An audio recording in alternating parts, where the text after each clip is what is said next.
And this song is about opening up to those lessons that the earth is ready to teach us.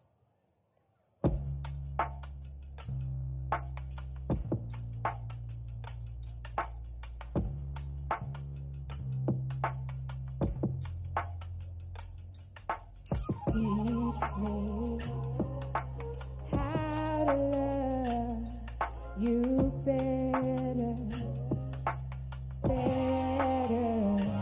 Am I in love, or am I just feeding? I stick out my hands to the earth, mouthful still wanting. Am I in love, or have I been greedy? I make my demands to the dirt, but what am I giving? Teach me how to love you better, better. Teach me how to love you better.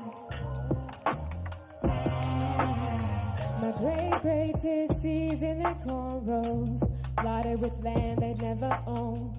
Where we come from, soil is sacred, not a paycheck. The less we want for more, the freer we get. I pledge allegiance to the sun's warm hand, relieve my grief to the water and the sand. You heal us, you always provide. I take for granted how you keep us alive. Now can we slow down?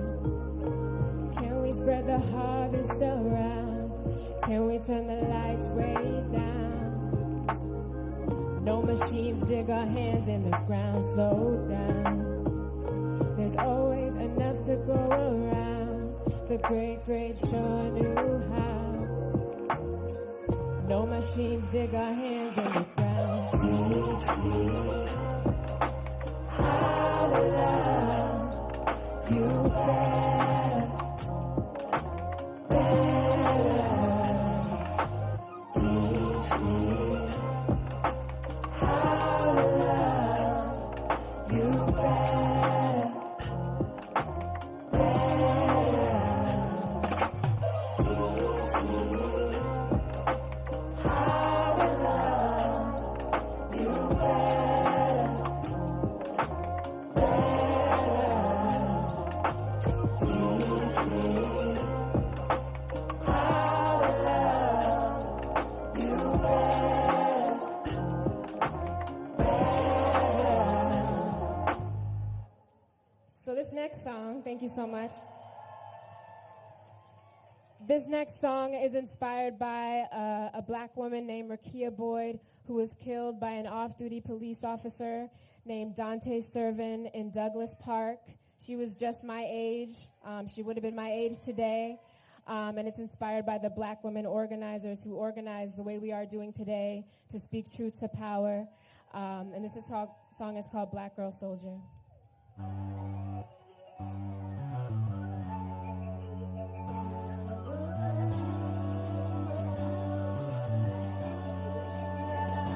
See, she's telepathic, call it black girl magic. Yeah, she scares the government, deja vu a Tubman. We gon' miss him by the hundreds. Ain't nobody checking for us, ain't nobody checking for us. The camera loves us, Oscar doesn't. Ain't nobody checking for us. They want us in the kitchen, kill our sons with lynchings. We get loud about it. Oh, now we're the bitches. Look at what they did to my sister last century, last week. They put a body in a jar and forget her. They love how it repeats. Look at what they did to my sister last century, last week. They make her hate her own skin, treat her like a sin. But what they don't understand, see what they don't understand. Yeah, what they don't understand, see what they don't understand is she's telepathic, call it black girl magic. Yeah, she scares the government, deja vu a Tubman, and Gigi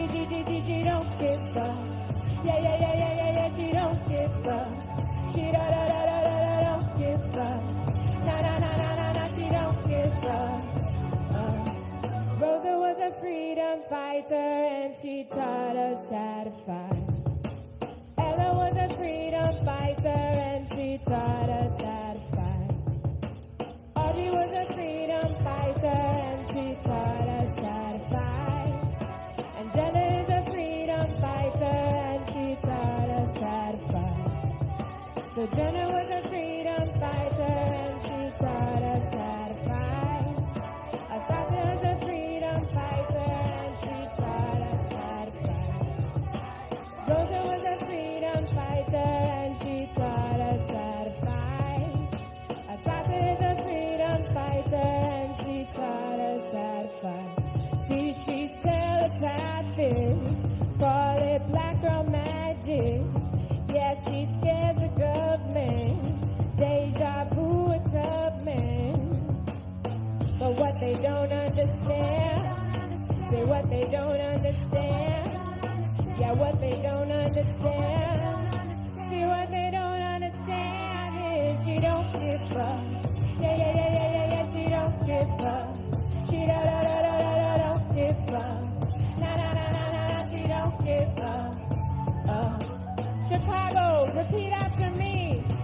It is our duty to fight for our freedom. It is our duty to win. We must love each other and support each other.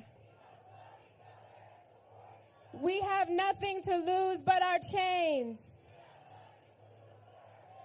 Thank you so much.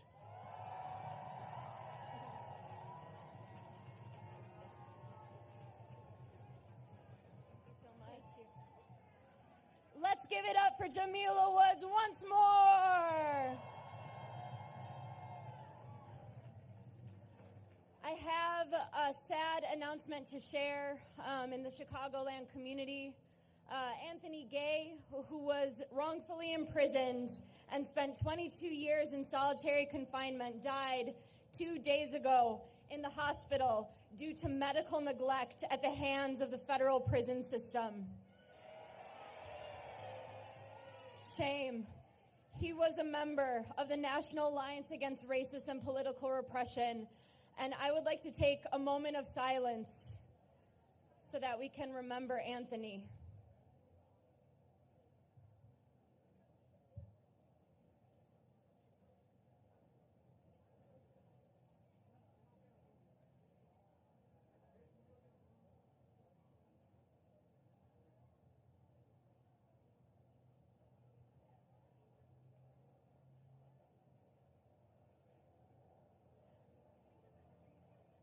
We can use this time to reflect and remember that the same systems that are killing our people in Gaza are torturing and killing black people in Chicago, in the U.S.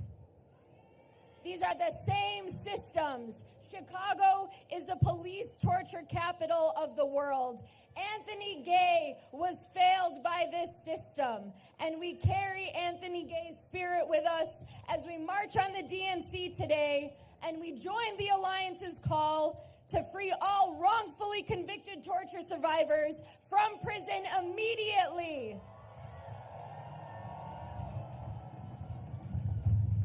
And when I say free them all, you say free them now.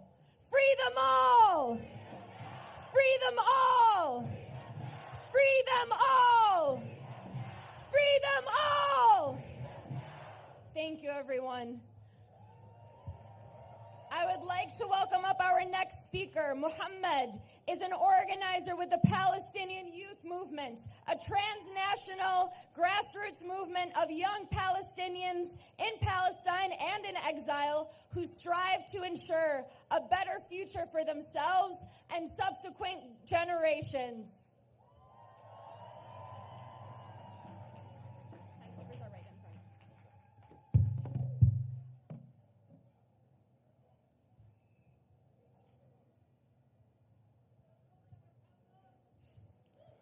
Whose streets?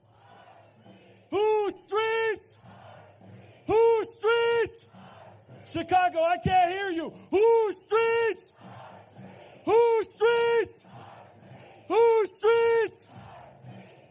Our streets. Not theirs, ours. We have for generations walked and suffered as we built these streets with our own hands, while the ruling class overlooked us from their ivory towers and flew over us in their private jets, and yet they claim that they exist amongst us. Shame! In 1968, we gathered in these very streets to protest the illegal war on Vietnam that sacrificed our children of the working class and plummeted the citizens of this country into a depression. And the city responded not by listening, but by their usual way of systemic oppression and brutality, in hopes of quelling the movement. Shame. 50 years later, we find ourselves walking those same steps in history, with Gaza being the most recent target of U.S. imperialism at the suffering of their own people. And it has responded in the same way: systemic oppression and brutality. But what the ruling class has yet to understand for the last 5 decades is that no amount of brutality will ever quell the movement. Their violences has only increased our will for justice, our will for freedom, and our steadfastness.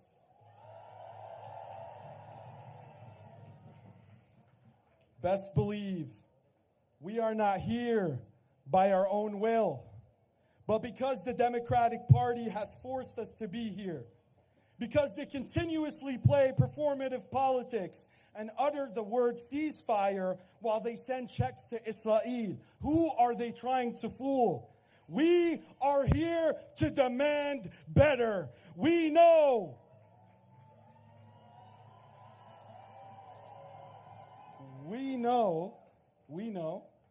that it was our movement that made Joe Biden so unpopular that he had to step down.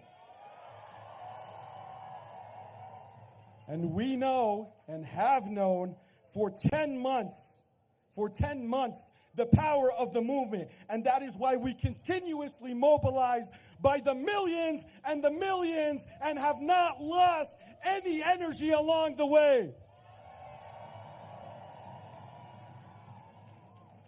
So what makes them think we will stop now? We won't stop, that is right. To the current administration and to Kamala Harris, we are done with your words and platitudes. We demand action. We demand an end to Israel's war in Gaza, and we demand a total arms embargo.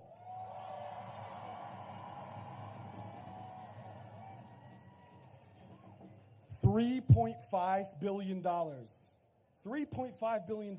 Imagine what you can do with $3.5 billion within your own communities. That amount of money has just this week been awarded to Israel by our so-called Democratic administration.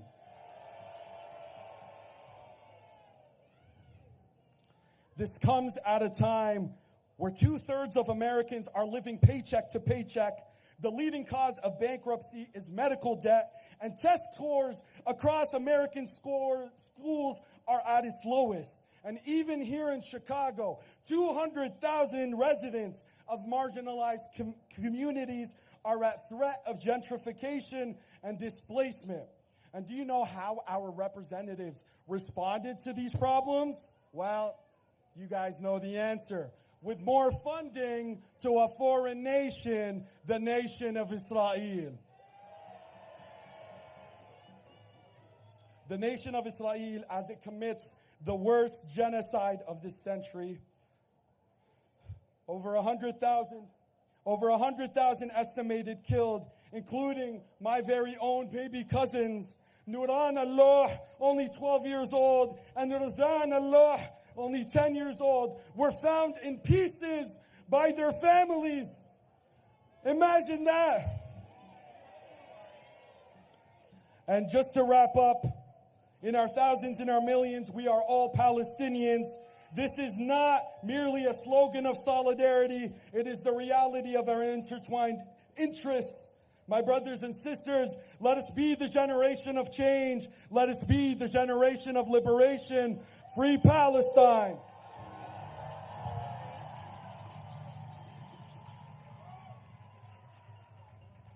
Hello, everyone. Thank you so much for being with us here today.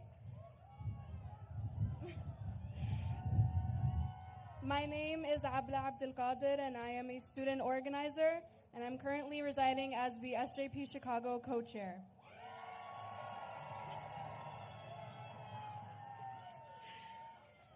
I love you too. Okay. In what seems like an overnight shift, the city of Chicago has been transformed into what resembles a police state. The city has issued road closures within the perimeter of the DNC. They have deployed 2,500 police officers and even sent the National Guard out here to protect these genocidal profiteers. Chicago communities do not need increased policing. We need our welfare systems funded. We need our schools to stop shutting down. We need access to quality health care, and we need an end to this damn genocide. I witnessed firsthand during my time at the U Chicago encampment the effort to stifle our voices and repress our movement. The student encampments curated a space of education, community support, and beautiful solidarity.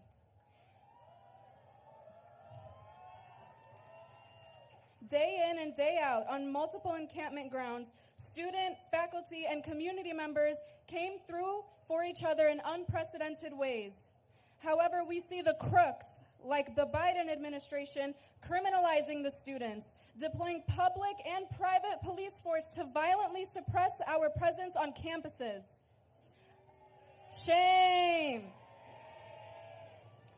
Up until now, students continue to be targeted by both the administration and the police. And currently, U Chicago is housing 500 cops in student dorms. Our people are facing unprecedented homelessness, yet the administrations like U Chicago are more committed to giving cops a place to stay than to meet their students' demands of divestment. Why are we funding Israel and not our students? Why are the students painted as the criminals when our universities are the ones backing a genocide? Even to get on this stage, we had to fight the city for approval, even though this is our right. But despite their repressive tactics, we have not stopped. We will no longer accept the status quo. These are not normal times, and we will continue to dissent for immigrant rights, for black liberation, for queer liberation, and for the total and inevitable liberation of all of us. And to our corrupt universities and to the racist Democrats, the whole world is watching. Repeat after me. The whole world is watching. The whole world is watching. The whole world is watching. I'd like to introduce my co-MC, Reverend Jamie from the Soul Organization. Good afternoon. I'm going to try that one more time. Good afternoon. That's better. Hello, I am Reverend Jamie Fluker. I am a faith organizer with Southsiders Organized for Unity and Liberation, also known as SOUL. And I stand here today as a faith leader called to fight the good fight for justice. And in the words of the freedom-fighting Fannie Lou Hamer, I'm here to tell the Democratic Party that I'm sick and tired of being sick and tired. And to say to them, not another nickel, not another dime, no more money for Israel's crimes. I'm here to introduce also our next speaker. Javi Velasquez is a unionized worker with the International Association of Machinists and Aerospace Workers and a Chicano community organizer with La Frontera Nos Cruzo in Dallas, Fort Worth, Texas. He is the son of a formerly undocumented immigrant and today is representing the National Immigrant Rights Organization, Legalization for All. Let's give him a rousing Chicago welcome.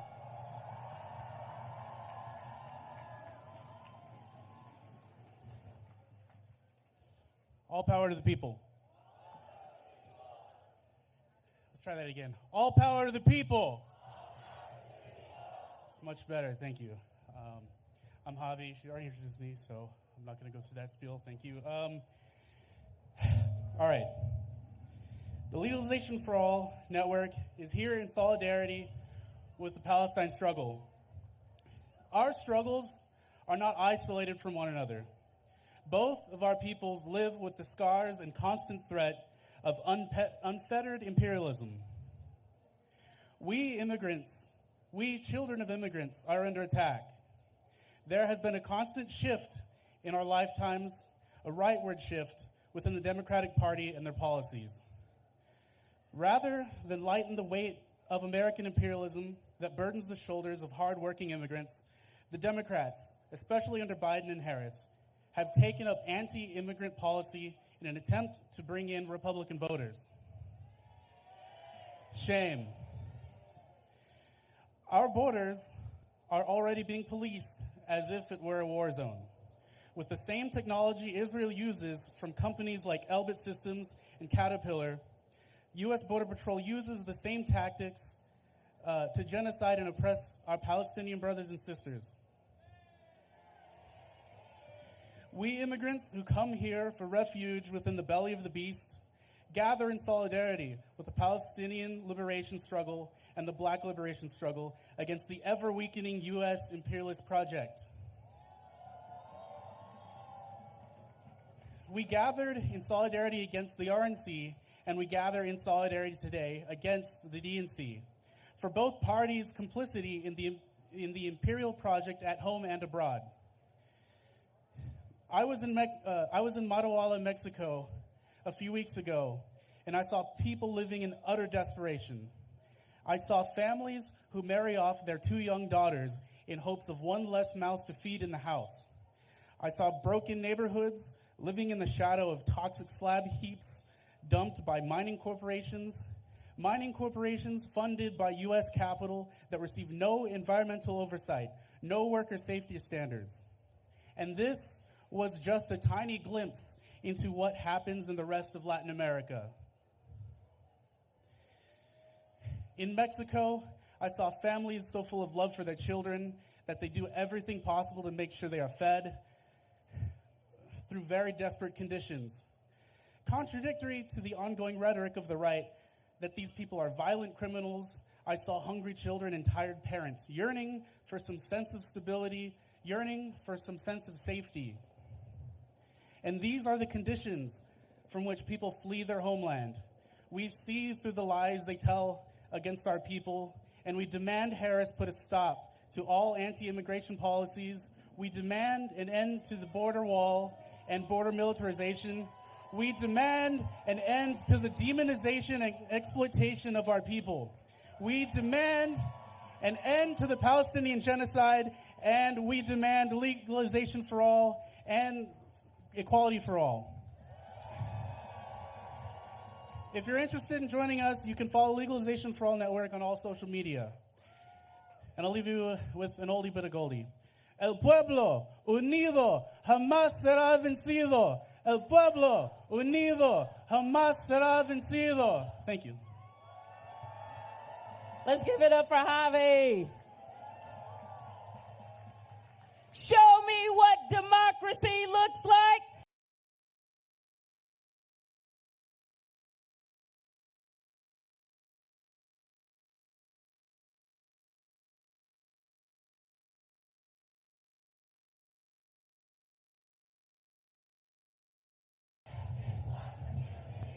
Make some noise.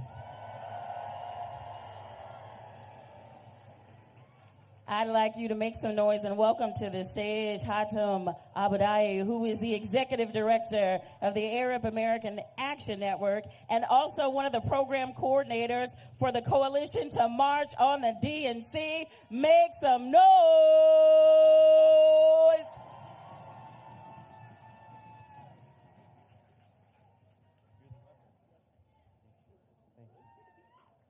Give it up for the MCs, Abla and Reverend Jamie. Hey, y'all, this is incredible. Look at you. Look at yourselves. Look at yourselves. 15,000 people that are in the park today right now. 15,000 people representing all of the major issues and communities in this country. Black liberation, immigrant rights, reproductive rights, women's rights, workers' rights, the right to strike, the right to unionize. The rank and file workers here, the black community members here, the documented and undocumented immigrants that are here. How powerful this is to be together, all of us. They asked me ad nauseum, what makes a success for a protest like this? And I said, I don't give a shit what happens at the DNC. This is the success already. You've already accomplished it. This is what Killer Kamala and Genocide Joe and Baby Killer Blinken and all the rest of the Democratic Party in there, we're not going to let them get a pass. We don't let Durbin or Schumer or Jeffries or Pelosi or any of the top Democrats get a pass. And this is what they're afraid of. They're afraid of all of us. They're afraid of the unity between black and Palestinian people in this country. They're afraid of the unity between Palestinian people and undocumented immigrants in this country. They're afraid of the unity of the working class and the rank and file workers and the Palestinian people in this country. So I want to thank every single one of you for being here. I want to thank you for what you do for us and for our families and for our people in Palestine. And on that vein, we need to thank you some more by putting money in the buckets that are going around. I know you've seen me do these fundraising pitches before. I don't have the time to do the 30-minute one, but I'm asking you to go into your pockets. We got young people all across the park that have buckets. Please drop what you can in the buckets. This is a grassroots effort. I know some of you have already given. I know some of you have seen the website and gone on the link and you've given money. We appreciate it. But it really is a grassroots effort. And we need all the money that we can to pay for all the expenses. We got another big protest coming up on Thursday, and we're going to need to do that as well. So please, the buckets are going around. Continue doing that. And one last thing I want to say. We are winning. It is very difficult to say sometimes when you know that you've buried 40,000 of your beautiful people. But we are winning. The Israelis can't defeat the Palestinian resistance in Gaza, and the Americans and the U.S. and the Europeans cannot beat us in the streets. Thank you very much. Thank you. Who is the revolution? Who is the revolution? Who is the intifada? Who is the intifada? I'd like to welcome our next speaker, Tariq Khalil, who is an attorney and board member for the Chicago chapter of American Muslims for Palestine. He likes to take on modern Palestinian history and Palestinian rights under international law.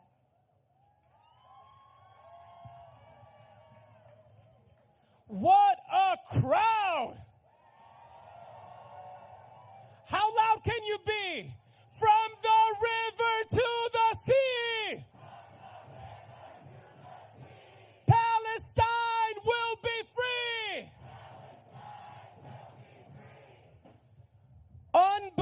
unbelievable. Kamala Harris, unless you desire freedom and justice and liberation for the Palestinian people, I'm speaking.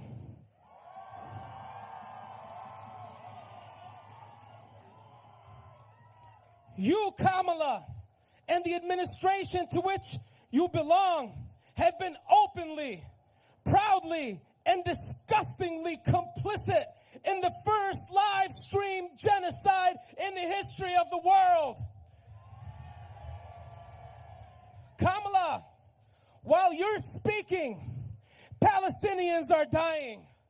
While you're speaking, schools, hospitals, and mosques have been bombed and destroyed. While you're speaking, children, women, journalists, doctors, nurses, students, academics, scientists have been killed while you're speaking, all with our tax dollars and U.S.-made weapons. Shame on you! We are here to tell the DNC, Genocide Joe, and Kamala Harris, not in our name. Your hands are covered in the blood of Palestinian children, not in our name. Nowhere in Gaza is safe. So-called safe zones are in fact death zones. On average, about 130 people have been killed every day in Gaza for the last 10 months. You, Biden, you, Kamala, have done nothing. You could have ended this. You could have ended this a long time ago. You could have ended this when Prime Minister Netanyahu promised to operate forcefully everywhere. You could have ended it when Defense Minister Yoav Gallant declared no electricity, no fuel, no water, and called us human animals. You could have ended it when Netanyahu said he would use, quote, unprecedented might. You could have ended it when he made the biblical reference to Amalek, which means Israeli forces go and kill everyone and everything in sight with no distinction. You could have ended it when Likud Minister Avi Dichter said, quote, we are now rolling the Gaza Nakbeh. The Nakbeh, or catastrophe, represents the ongoing forcible displacement, dispossession, ethnic cleansing, land theft, oppression, and denial of self-determination and basic human rights, and repatriation, freedom, justice, and liberation. You've done nothing while Palestinians were being slaughtered. The specific intention to destroy civilian life and infrastructure was clear, yet you did nothing. The ICJ ruled that Israel's plausibly committing genocide and ruled again for what it's doing in Gaza. The ICC was about to issue arrest warrants against Benjamin Netanyahu and Yoav Gallant. That wasn't evidence enough for you to do something. Yet, you did nothing. Well, correction. You did do something. You proposed to give Israel an additional $14.3 billion in military aid and an additional $20 billion in sales on top of the annual $3.8 billion that we give to Israel to continue its apartheid regime and genocidal campaign against the Palestinian people. Rather than use the funds to help the schools in inner cities, to help people achieve basic dignity in their own home here in the United States, help them in housing, help them in schools, help them in basic infrastructure, give the American people that money so that we can develop ourselves. but instead you're using it to destroy an entire civilian population. Shame on you. I know we've heard a lot about Project 2025. Here's our Project 2025. Free, free.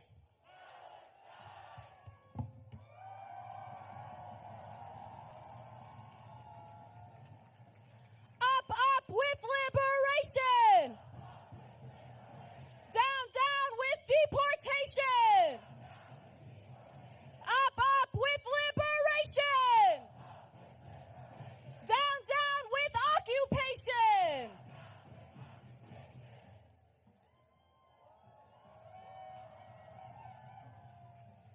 I'd like to introduce Sydney Loving, who has been active in the Black liberation movement and the fight against police crime since 2015, leading work in Dallas and nationally. She sits on the Central Committee of Freedom Road Socialist Organization, a revolutionary organization with a long history of solidarity with Palestine and active in the trade unions, Black and Chicano liberation movements, anti-war organizing, and many other fronts of the people's struggles.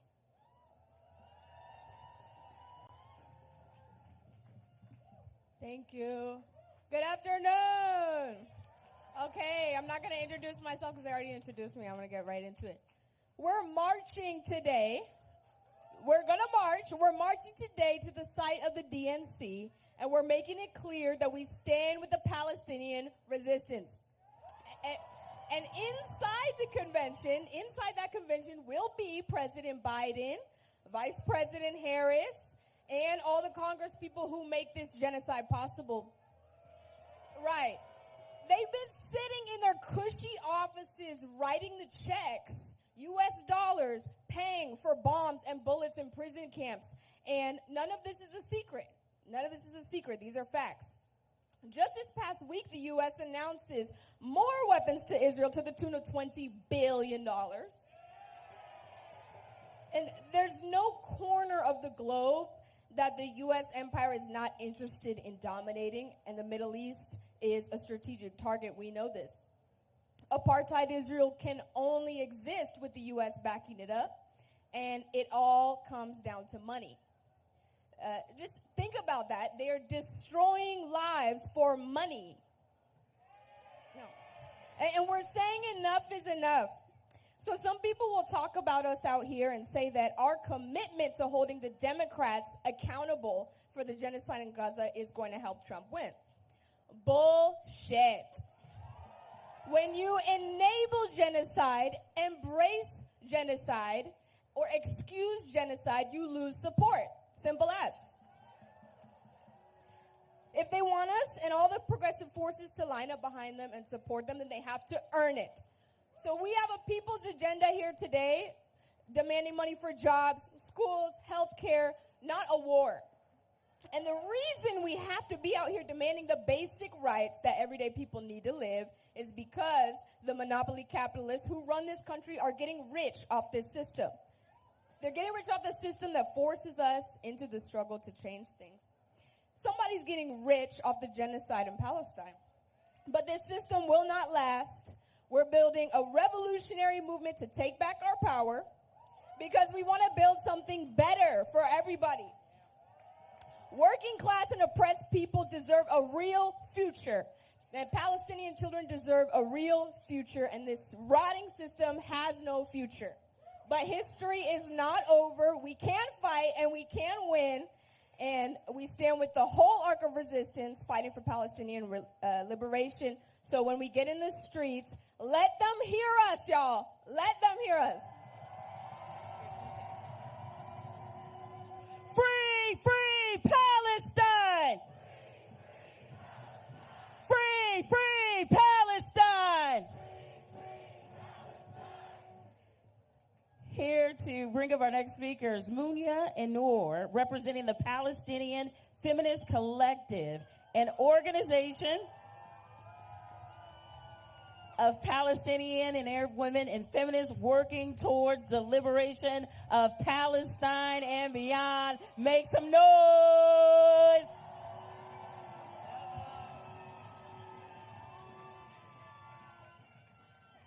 Hi, everyone. How are you doing?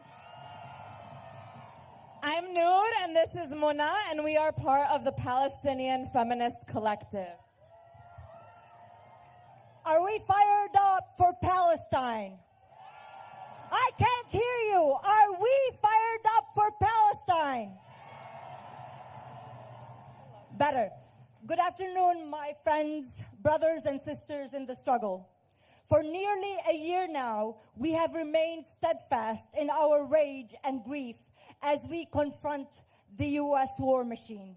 We have screamed in agony as we witnessed the brutal slaughter of Palestinian children, mothers, fathers, sisters, and brothers. We marched, we demanded, we wrote, and we prayed for our people in Palestine only to be met with nothing but empty platitude and contempt from our elected officials. Enough.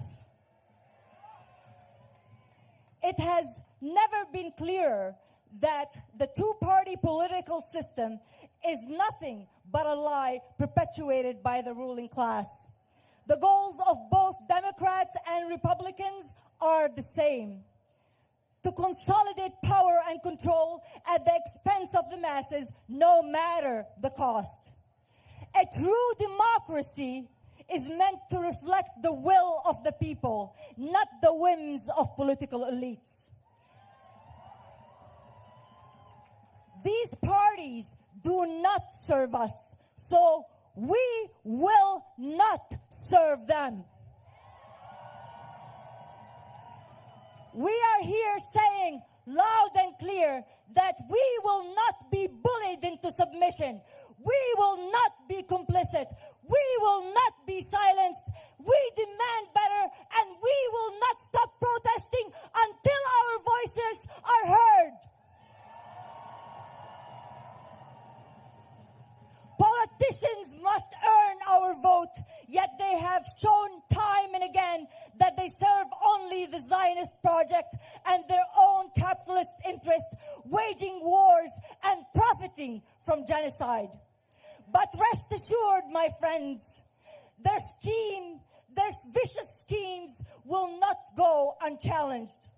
Our demands are unwavering. No more support for genocide.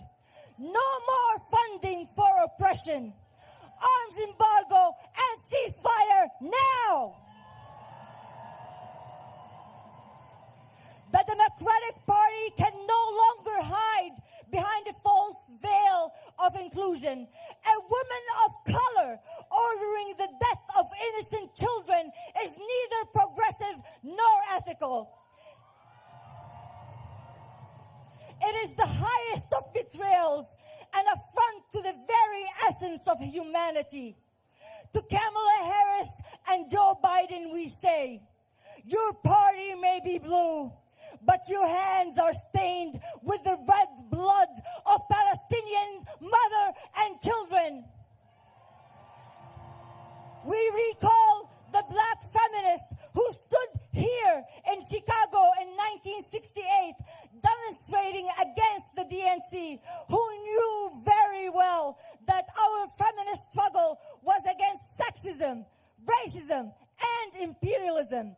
The triple jeopardy laid out by revolutionary feminist Frances Bale. We think of our indigenous sisters like Winona LaDuke, who understood that there is no feminism without land back.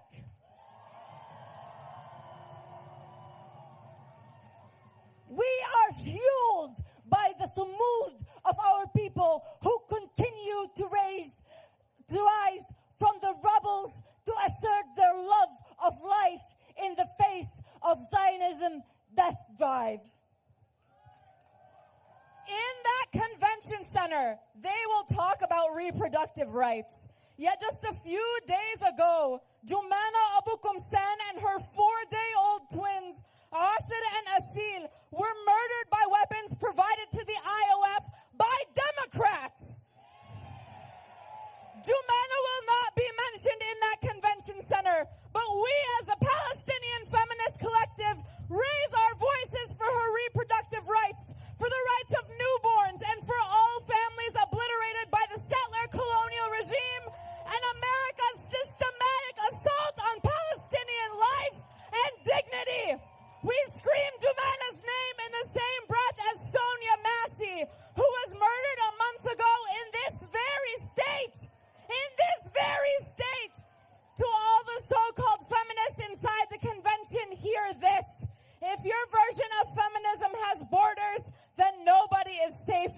presence. If your version of feminism compels you to silence those protesting a genocide, then nobody is safe in your presence.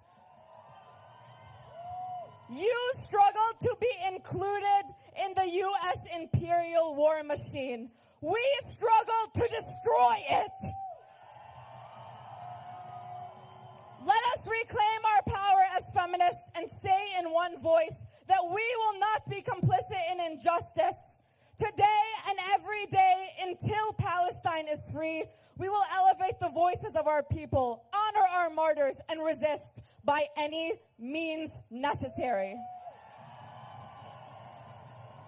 We are strengthened by the history of our struggle. Our voices grow louder with each passing day, shouting back to Kamala Harris and the entire DNC, we are the ones who are speaking. We shout for our martyrs and for our righteous cause. Free, free Palestine! From the river to the sea! Palestine will be free! Thank you.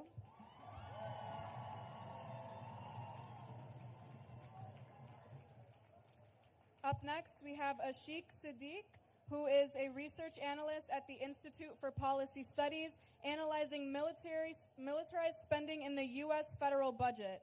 He was elected to the Democratic Socialists of America's National Political Committee and is currently co-chair. Make some noise.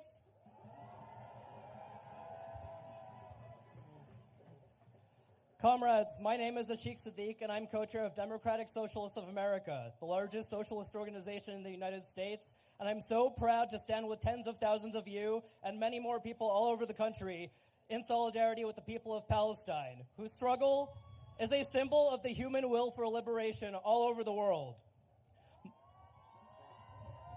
My family is from Bangladesh, which experienced a genocide over 50 years ago that was sponsored by the United States. Just this past month, massive protests led by students in Bangladesh forced a dictator to resign and flee the country. At their moment of victory, alongside the flags of Bangladesh that the students were waving from the Capitol building and on the streets, they were waving flags of Palestine. Because they feel so deeply how these struggles are connected.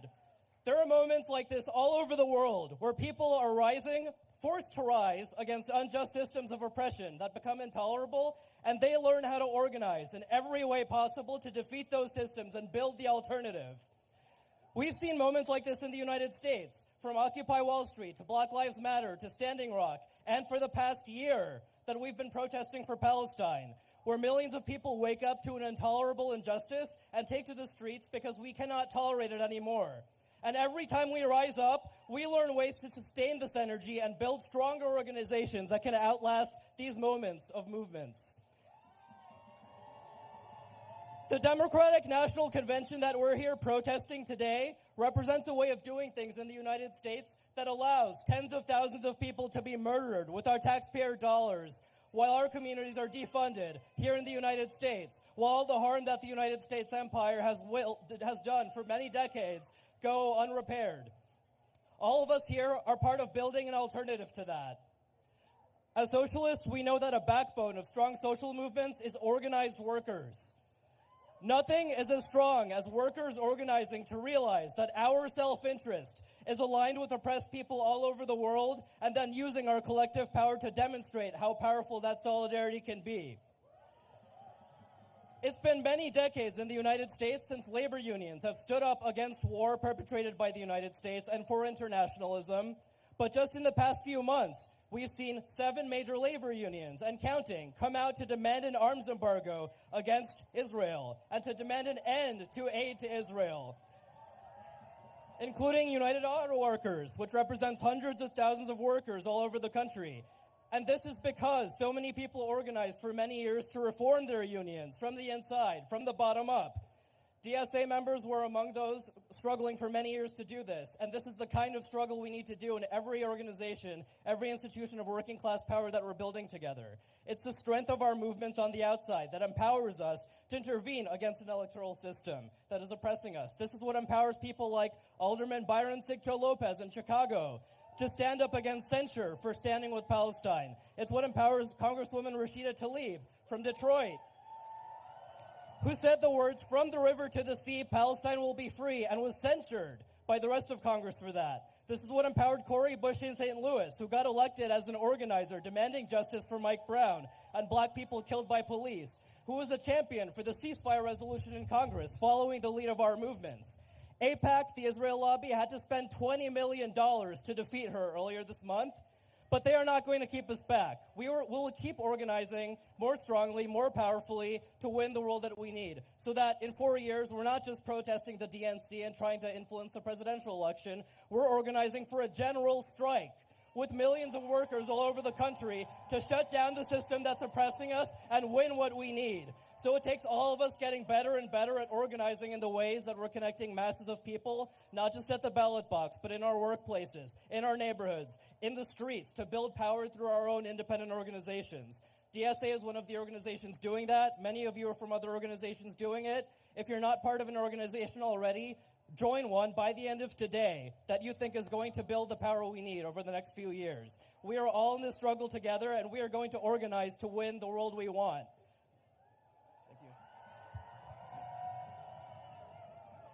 When Gaza is under attack, what do we do? What do we do? Next, coming up to bring us words is Carlos Montes, who is a longtime fighter for Chicano liberation. He lives and organized in Los Angeles and was one of the co-founders of the legendary Brown Berets. Make some noise for Carlos. All right, what's up, everybody? Yeah, we're ready to march, right? Carlos Montes, longtime Chicano activist. I'm a product of the anti-war movement in Vietnam.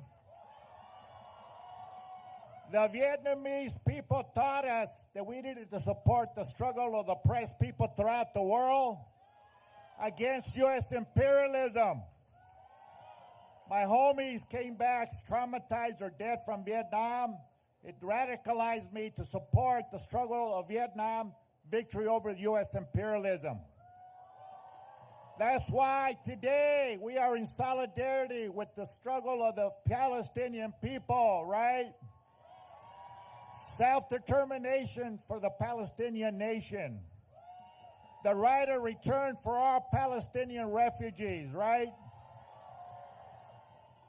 I come from Los Angeles, California, a primarily Chicano neighborhood. Some people call us Mexican Americans, but learn the word. We are Chicanos. We fight for Chicano power. We support working class power.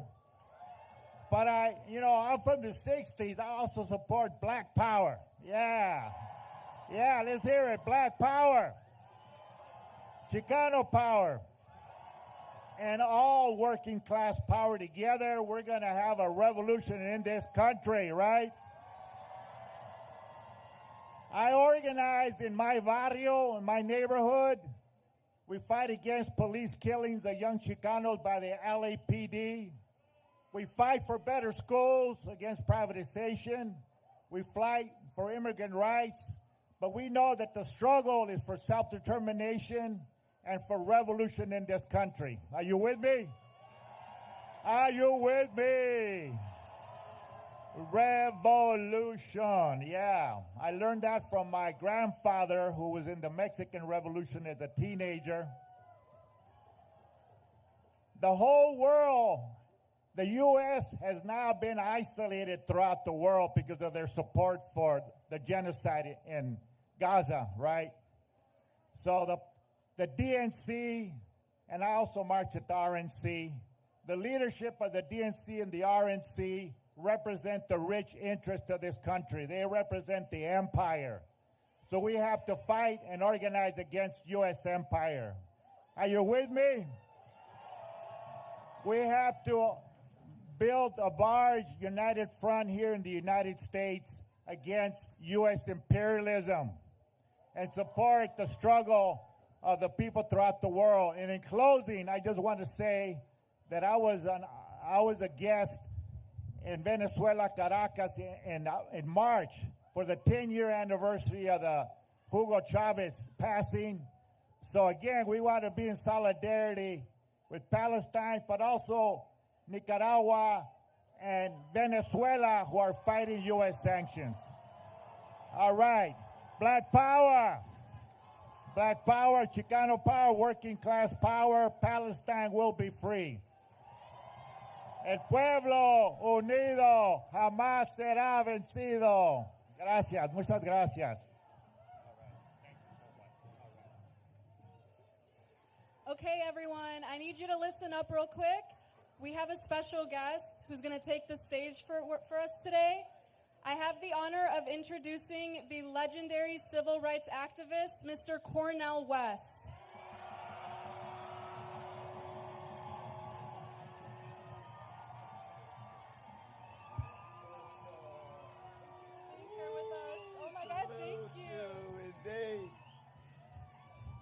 Let us be clear.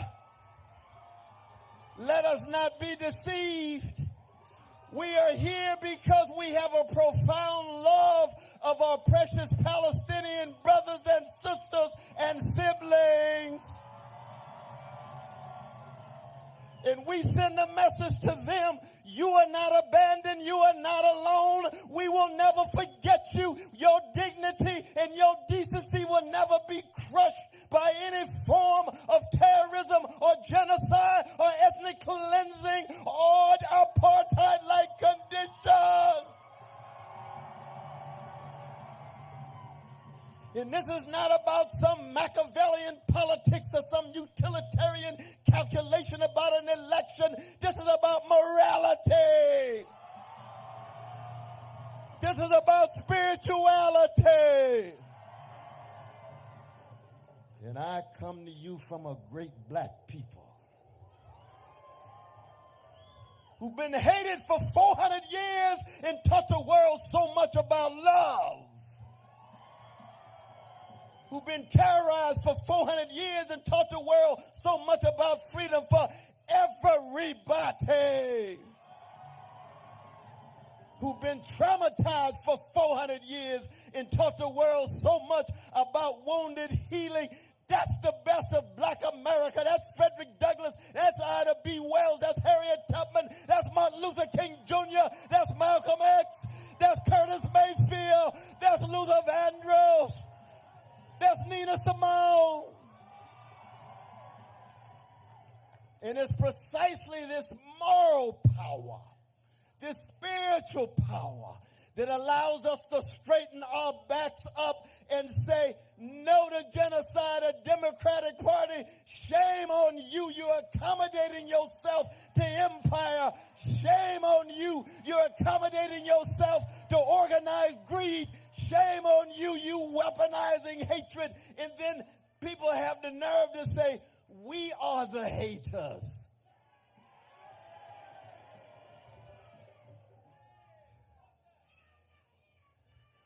We have a love for our Palestinians, and we have a love for oppressed people wherever they are around the world. But at the moment, it's about Gaza.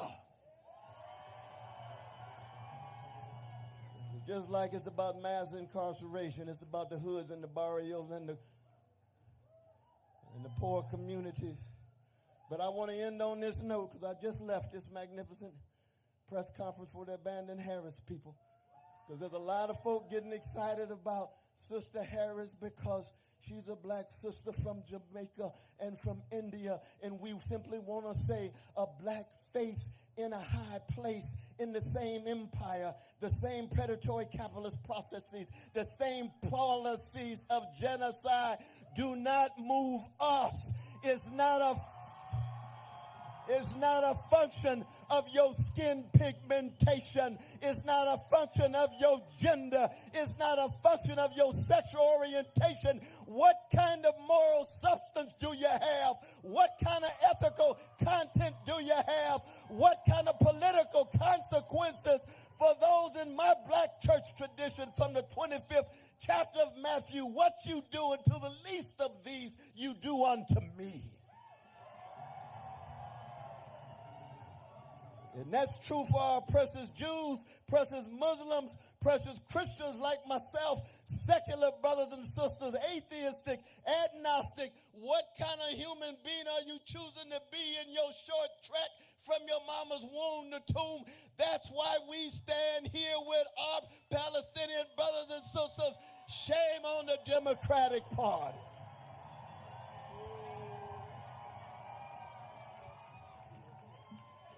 Can we make some noise for Dr. Cornel West?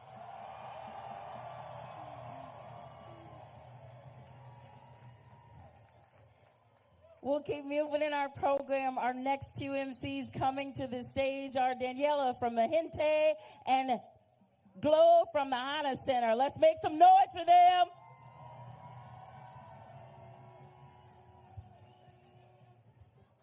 Hola, hola. When I say mi gente, you say presente. Mi gente. Mi gente. Alrighty, y'all. Buenas tardes. Me llamo Daniela Sigala. I am with mi gente, and mi gente means my people. So, mi gente is a political organization and one of the leading immigration organizations here in the U.S.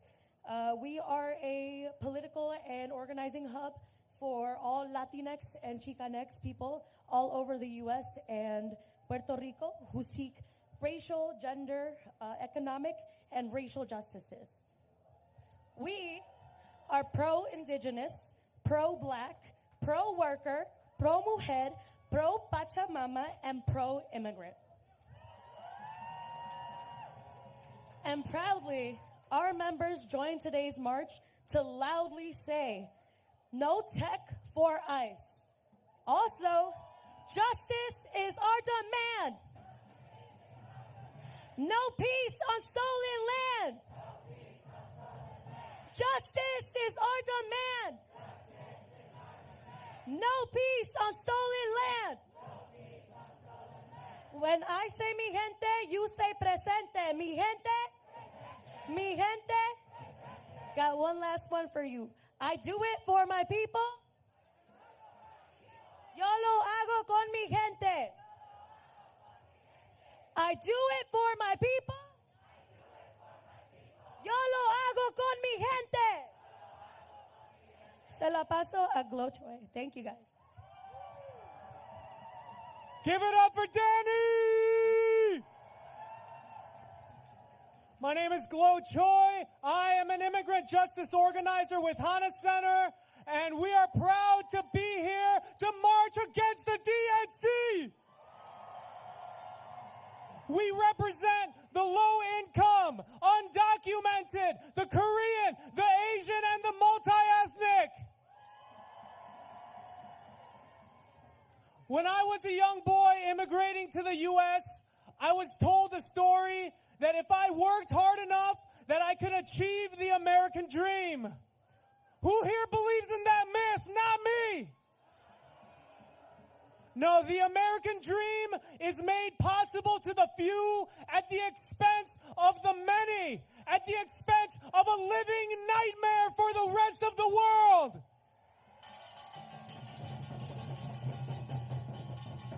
The same forces that divided my home, my Korea, are the same ones occupying the lands of Palestine.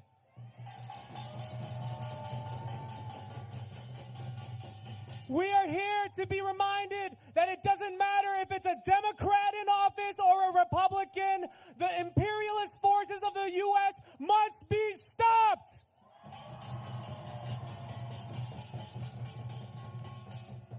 For those who are undocumented, I remember asking, what does citizenship, what does legalization mean to me? And it doesn't mean being a part of this unjust system. It means demanding more each and every day and fighting for all of our liberation. Power to the people! No one is illegal! Power to the people! No one is illegal! Thank you. One more time for Glow in the Hannah Center, everyone. Viva, viva Palestina! Viva, viva Palestina! Alrighty, let's give a warm welcome to our next speaker. We have Rama. Rama is from the National Students for Justice in Palestine, which builds the legacy and the impact of the student movement in occupied Turtle Island to help empower, unify, and support student organizers as they push forward demands for Palestine liberation and self-determination on their campuses. National SJP supports over 300 independent students organizations, including SGP Chicago. Welcome, welcome. Where's Rama? Viva, viva Palestina! Welcome, Rama. Thank you. Hi, everybody. How are we doing? I'm going to put this here 1 second. Hello? Okay. Good afternoon, everybody. I'm Rama with National Students for Justice in Palestine. I just wanted to start off by thanking the March on the DNC Coalition, and particularly the U.S. Palestinian Community Network for all of their hard work in executing this march. Yeah, give it up for them. I also want to thank SDS, MSA, JVP, YDSA, and dissenters for their support and involvement in the official student contingent at this march. Raise your hands. Which has coordinated and facilitated the congregation of hundreds of students here today. Finally, I want to thank all my fellow students who have worked day in, day out to make Palestine unavoidable on their campuses, especially SJP Chicago for the work they're doing right here in Chicago. So before I continue, I want to get to know the audience a little. So if you're a student, can you make some noise? Woo! And if you've supported these students throughout the brutal repression they faced, can you also make some noise? And now this should be everybody. If you're tired of the Democratic Party's continuous enabling and supporting genocide against our people in Gaza for the last 11 months, let the DNC hear your rage. I'm proud to be among you all today, speaking as the voice of the student movement, affirming that students' commitment to Gaza and the liberation of Palestine is as strong as ever. We join you all today, the workers, the elders, youth, and children, to say loudly and clearly to the DNC that those who support and fund the genocide of our people are not welcome in our cities. For decades, students have been actively confronting Zionism and fighting for the liberation of Palestine on their college campuses under the banner of Students for Justice in Palestine. SJP has become central to the struggle, with hundreds of chapters, 200 alone founded after October, organizing under its banner. And since the start of the genocide, students in the U.S. and across the world have risen to join the struggle for liberation and return, and their power has raised the ceiling for our struggle in a revolutionary way. We know that this is a clear testament to the consciousness and power of the students, and we see how when we are banded together with the broader masses, we have immense and endless power. We all stand here today to march on the DNC in Chicago, remembering the DNC back in 1968, also in Chicago. Back then, people were protesting the same thing we're protesting today, which is U.S. imperialism. Both in 1968 and today, students have been at the forefront of the fight against U.S. imperialism and the U.S. empire and its destruction around the world.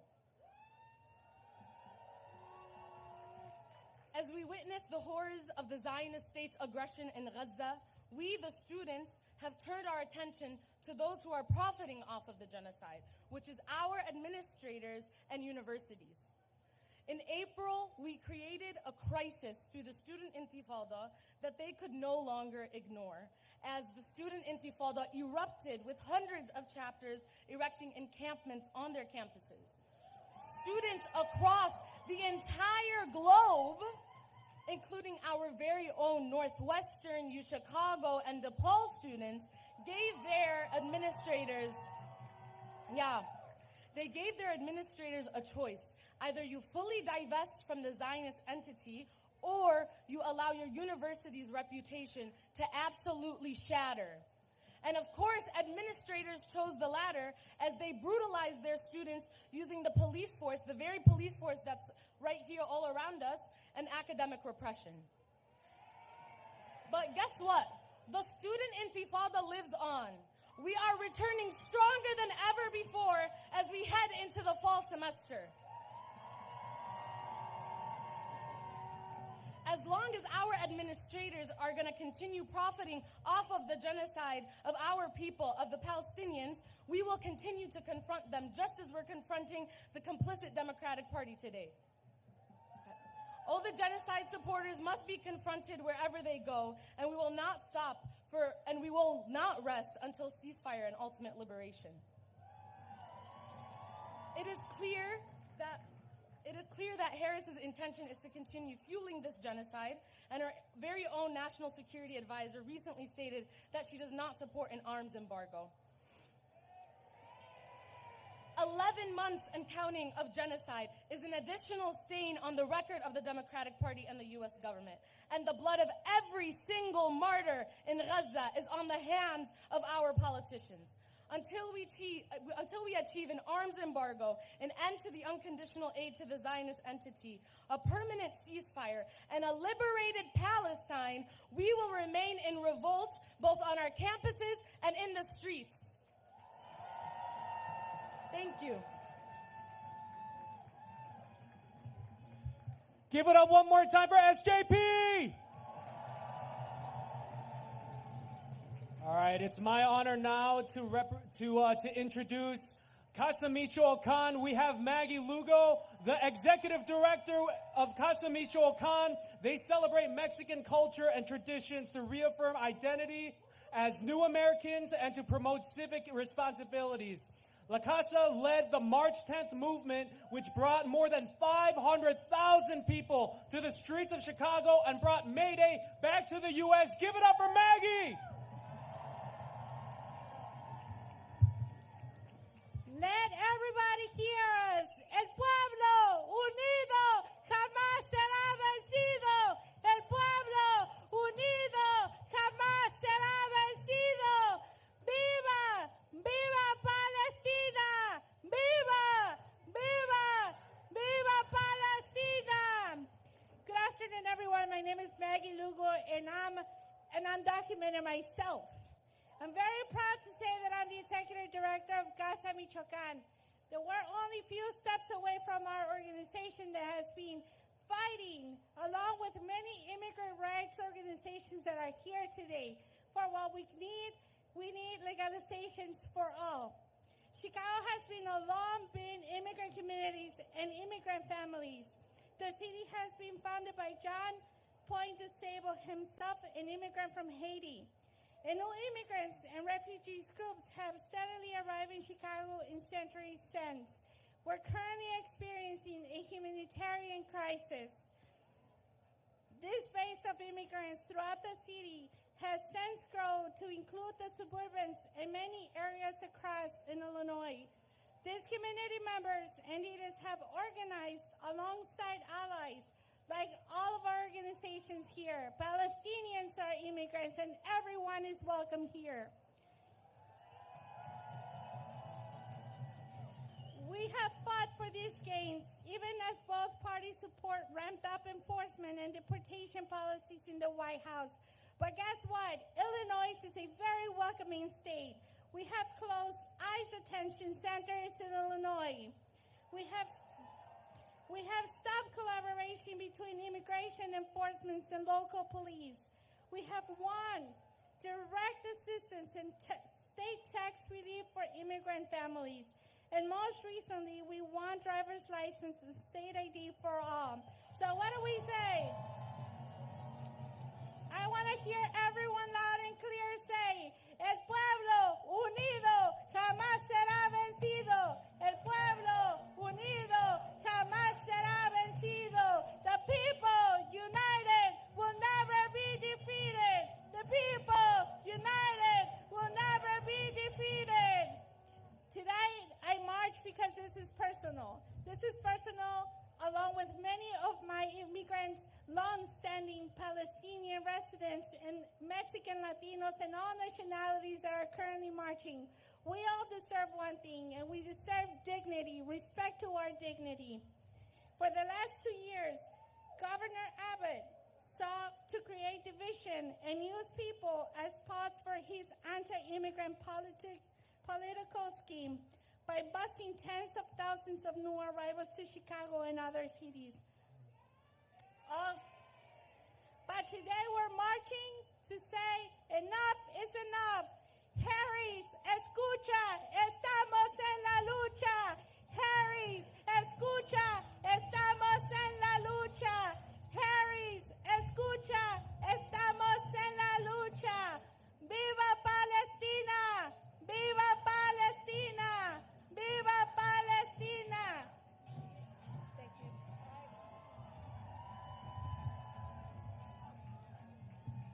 From Palestine to Mexico, border walls have got to go. Alrighty, let's give another welcome to Rania Salem, who is a member of USPCN Chicago and co-chair of the USPCN Nationals Campaign for Free All Palestinian Political Prisoners. She has been performing her spoken word poetry since she was an SJP leader at Loyola Chicago. Let's give it up for Rania Salem.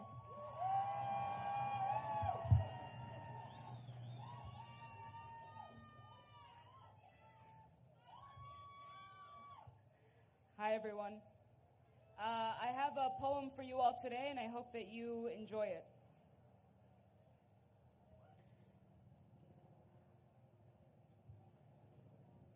Location unknown.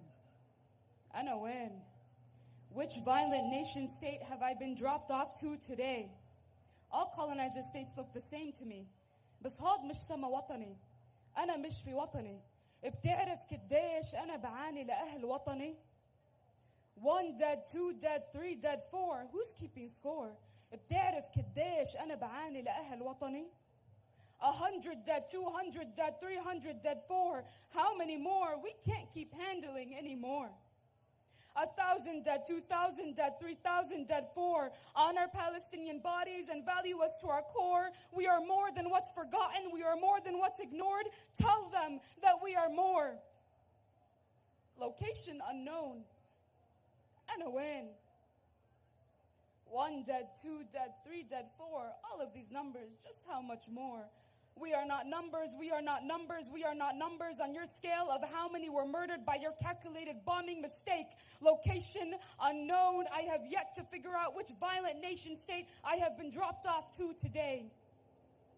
You have a capitalist, imperialist state plotting to eliminate me. There is a sword at my neck forcing me to surrender, threatening to cut me dead if I am not to surrender. Location unknown. I am lost inside the deepest, darkest parts of my mind, ready to unfold. Fire bombs and white phosphorus. What's illegal in terms of an imperialist catalyst of absolute violence? My people are stuck in a never-ending loop of screaming in silence. It's never just one simple explosion. It's always an entire fireworks show. Stolen balloons and kites ripped open. Stolen homes and bodies ripped open. Palestinian children are stuck inside prison cells crying out for their mothers. While colonizers cry wolf inside of my dead grandfather's home, what are you crying for? You keep convincing yourself that you are native to a land you don't know any loyalty for. Location unknown. I have to remind myself that I am not crazy, I am not crazy, I am not crazy. Oh, violent nation state. What is the truth of your nature today? Where do I exist today? Location unknown. I am lost inside the deepest, darkest parts of my mind, ready to unfold. I have been running in circles of my despair for way too long today. My anger is blinding me today. My hunger is blinding me today. You are pushing me way past my limits here today. If تعرف قديش أنا بعاني لأهل وطني. The head of the snake. I am deep inside the belly of the beast. You do not mean peace talks.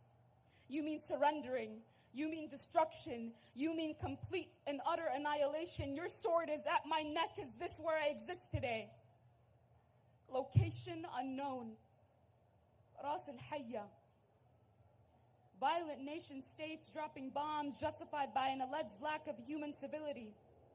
There is a sword at my neck, forcing me to surrender, threatening to cut me dead if I am not to surrender. Thank you.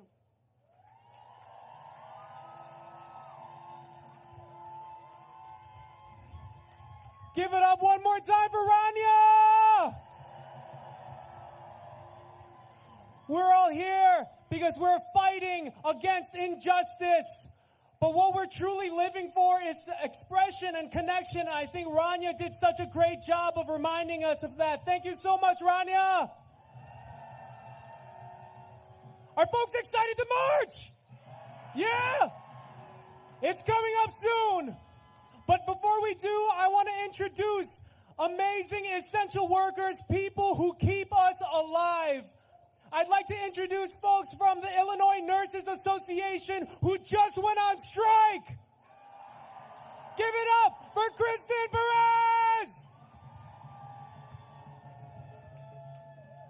Thank you.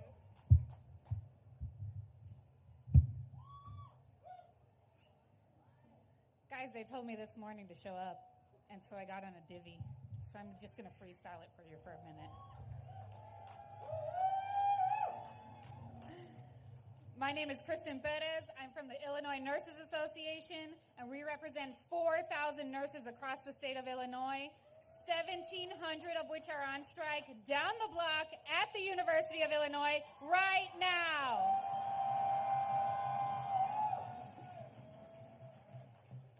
We are healthcare workers who are fighting for our patients, our safety, our staffing, and a seat at the table in decision-making at the hospital where we do all the work. Healthcare workers don't get to walk away when there's a public health and safety crisis. You all know that the nurses were the ones who stood by their patients during the COVID pandemic, and nurses and healthcare workers in Gaza do the same to save the lives of those who are being bombed to bits in hospitals that are supposed to be sacred spaces of safety and healing.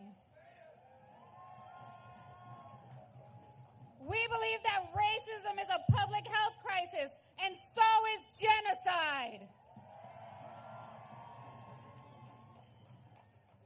The methods with which healthcare corporations seek to extract, exploit, and oppress us as workers here in Chicago, in Illinois, and in the U.S. are rooted in the same oppression, exploitation, and extraction tactics used against the Palestinian people of Gaza. So if any of you know a nurse, you know we don't know how to be silent. We will never stop advocating for our patients. And we see all the Palestinian people as our people.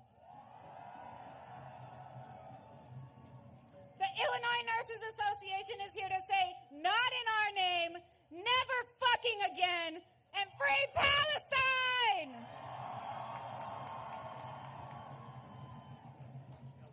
Yeah, all I got is, I just want a little chant since, we're here.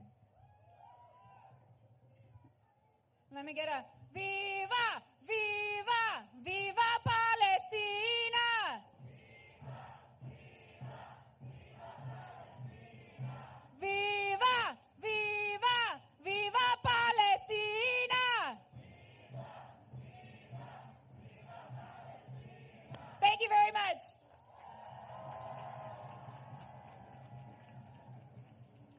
Alrighty. It looks like we've got a lot of chants and we're almost ready to march. We've got a couple more speakers coming up, so let's give it up one last time for our fellow healthcare workers and Kristen Perez, who just came up here. Woo! Alrighty. Up next, let's give a nice warm welcome to Cody Urban, the chair of the U.S. chapter of the International League of People's Struggles. The ILPS is a global alliance of 400 grassroots anti-imperialist people's organizations fighting for national and social liberation. Let's give it up one more time for Cody Urban.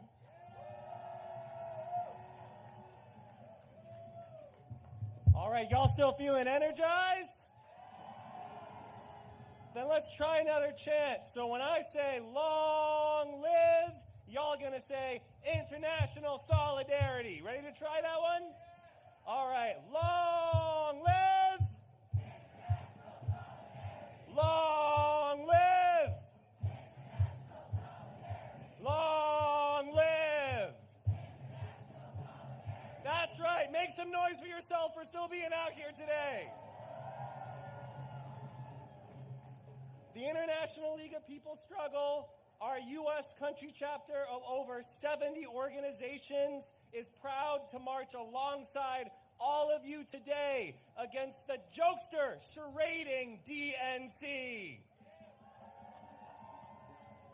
My friends, we have to be really serious about the significance of us marching here today. The world has not been in this level of crisis in many of our lifetimes. The sheer depravity of what the Democrats and Republicans are willing to do to keep the U.S. as number one superpower is clearly seen in the genocide that keeps going on in Palestine right now.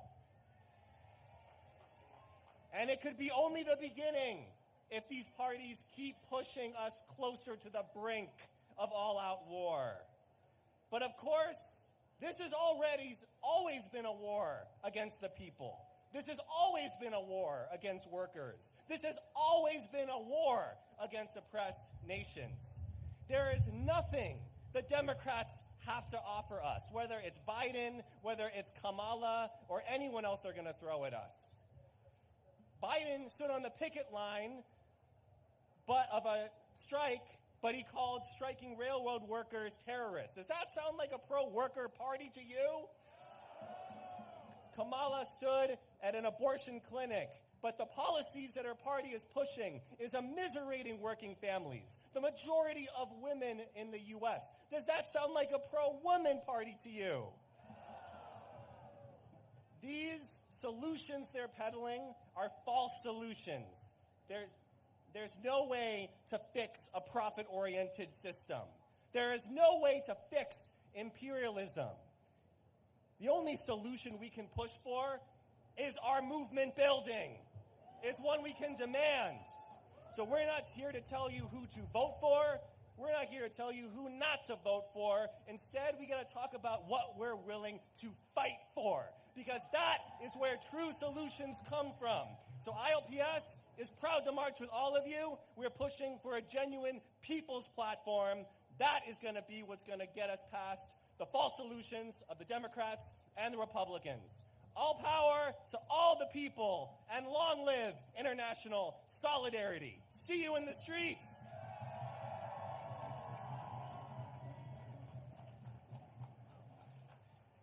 Give it up one more time for Cody Urban.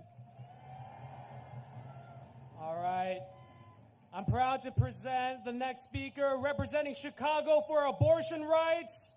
Mandy Medley is an organizer who is a critical reproductive rights institution in this city. Mandy is also a worker owner at Pilsen Community Books, which publicly projects incredible displays of support for Palestine. So please give it up one more time for Mandy.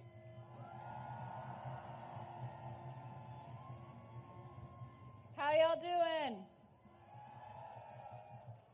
Chicago for Abortion Rights is out here today because we refuse to allow the Democrats to use abortion rights and trans rights as a bargaining chip to force us to vote for their imperialist agenda. We refuse the liberal co-optation of the reproductive justice movement so they can tell us to vote blue no matter who. We reject Israel's pinkwashing, and we do not stand with the Zionist so-called feminists who celebrate their equal rights to blockade aid trucks and murder Palestinian families. We remember every single time Democrats promised to protect our right to bodily autonomy and utterly failed us.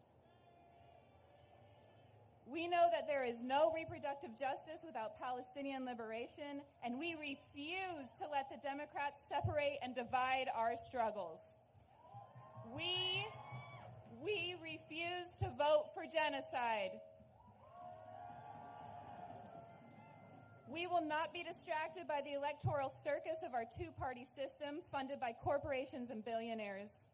Another casualty of this absurd election cycle is our abortion funds, many of whom are losing funding because the wealthy liberal institutions who pledged money after the Democrats allowed Roe to fall have now pulled their money to give to Kamala's campaign, hindering thousands and thousands of Americans from getting the abortion care they need.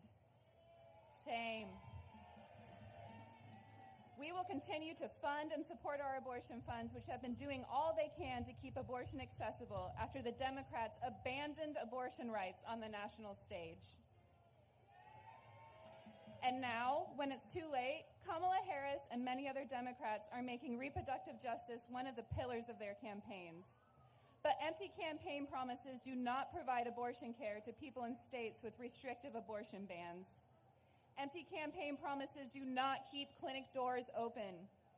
Empty campaign promises do not stop our tax dollars from going to Israel's settler colonial project instead of materially and supporting families here in the U.S. Empty campaign promises do not stop the bombs from falling on thousands of families in Gaza. We don't want empty campaign promises. We want what the majority of Americans want: expanded access to reproductive and gender-affirming health care and support for families, and an end to U.S. arms exports to Israel. And we know that no matter who wins the election, we will show up in the streets day after day to make sure every person has the basic human right to reproductive and gender-affirming health care, and we will mobilize and organize day after day until the U.S. stops sending money and weapons to Israel and Palestine is free. That's right. We cannot rely on the Democrats to deliver us our liberation. We will seize it ourselves. Real feminists know that our liberation is bound up with the liberation of all working-class people fighting for justice and freedom all around the world, including and especially in Palestine. No one is free until everyone is free. Real power comes not from the politicians, but from the people, and the people say, "Free, free Palestine! Free, free Palestine!" Thank you. When women's rights are under attack, what do? When women's rights are under attack, what do?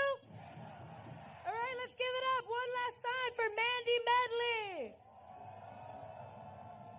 We are going to hear a couple more speakers, and then we got to go and make some noise.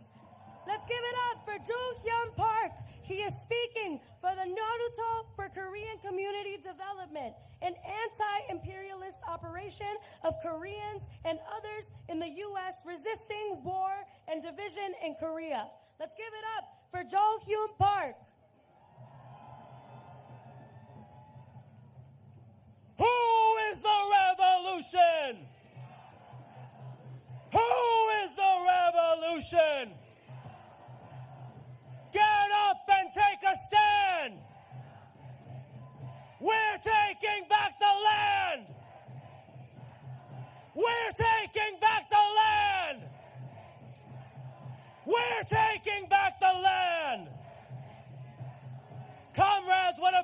it is to stand with you here today. I know you're hot, but we're going to keep on fighting. We, Noruto, are a national organization of anti-imperialist Koreans. We have fought to expose U.S. imperialism in Korea for 25 years. We came all the way from New York and California to march with you here today because as conscious and progressive Korean people, we fully support the Palestinian liberation struggle for self-determination across every inch of historic Palestine. From the river to the sea is not just a chant, it's a promise. Today in Gaza, we're seeing the twisted face of U.S. imperialism exposed before the entire world. And as Korean people, this is a face we know well, because since 1945, when the U.S. military invaded our country and divided our land, they have been at war against the Korean people. Shame! And every day since the U.S. invaded our country, our people have struggled for liberation. And still, despite paying the cost of millions of lives, we continue to resist. Because there is nothing more precious than liberation.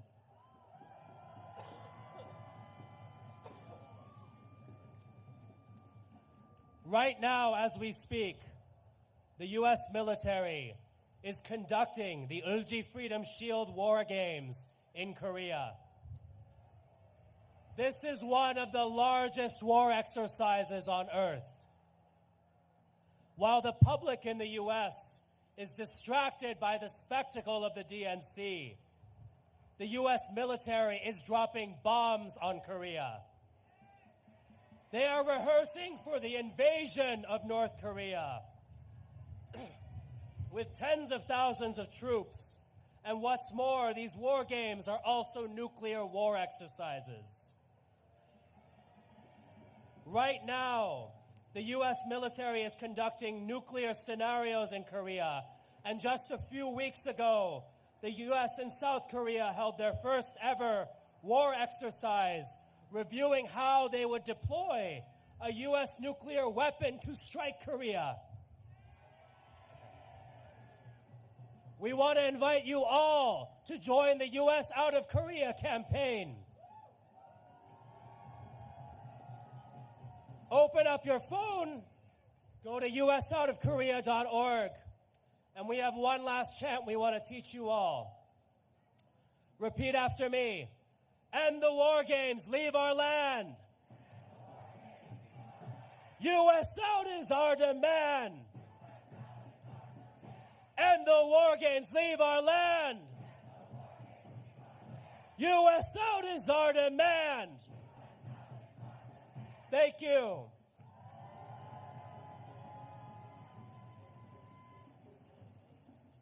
Give it up for Nodator!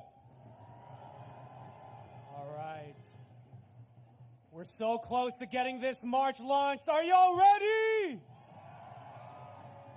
All right. I am proud to introduce our final speaker from the National Students for a Democratic Society, Khalid Ahmad Hamu. Is an Ethiopian-American organizer with SDS in Denver. And since October, the Denver SDS has been organizing a divestment from genocide campaign. And at the end of April, it joined student organizations across the U.S. and the world to set up an encampment that lasted for 22 days. Give it up for Khalid!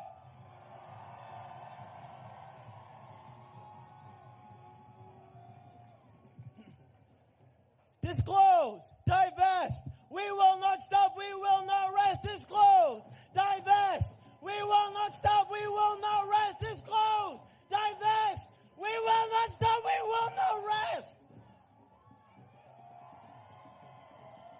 My name is is Khaled Hamu, and I am a student organizer in Denver, speaking for the National Students for a Democratic Society. I'm here today because the student movement is on fire! A fire lit by Students for Justice in Palestine at Columbia. This fire was carried to encampments all over the country, at the University of Minnesota, at the University of Wisconsin-Milwaukee, and the Aurora campus. Students today are getting organized. We are seeing increases in our numbers, strength, and militancy. The student continuum is here to show that students are ready to continue to protest for a free Palestine. The horrors in Palestine are at levels unseen before. We have witnessed 40,000 people murdered in less than 1 year. Shame! Admin has chosen to side with apartheid and genocide. Students have chosen to stand for justice and liberation. When students launched the first student intifada with the encampment movement, we were met with police batons and mace. These corporate Democrats have exposed themselves. The principles of free speech and assembly they pride themselves on have been shown to be lip service. We see now they are unwilling to enact the change that people have so sharply struggled for. Helping approve $20 billion worth of weapons to the occupation. Shame! We need money for education, not for genocide and occupation. These reporters, they keep asking me, Khalid, why do students feel so strongly about Palestine? On our campuses, we see the administration cut student services, put admin greed over student needs, and are always there to increase tuition. Admin squeezes all the money they can from us and invests it in the genocide of the Palestinian people. Admin arrests, suspend, and expel students for doing what's right by standing with Palestine. Our detriment as students leads to the detriment of the Palestinian people. The Palestinian struggle is the student's struggle. The Palestinian struggle is your struggle. The Palestinian struggle is our struggle. We will keep fighting to see justice, just like the Palestinians have been doing. We understand that when you dare to struggle, you dare to win. And in the words of Fred Hampton, if you dare not struggle, then damn it, you don't deserve to win. In my encampment, the struggle was high. 80 riot police came, attacked, and arrested almost everyone at camp. The violence then on student protesters was enough to move the students and people of Denver. Us students have a right to protest genocide, especially one, our tuition funds. With that people power, we came right back and put the tents right back up. Denver SDS went on to lead that encampment for weeks. The student movement is growing because students understand that progressive change on campuses is not asked for, but demanded. Students are united against the genocide like in the Continue Today and coalitions across the country. Students are united in standing with Palestine and demanding an end to USA to Israel. The Palestinian struggle is our struggle. The Palestinian struggle is our struggle. The Palestinian struggle is our struggle. Who's ready to march?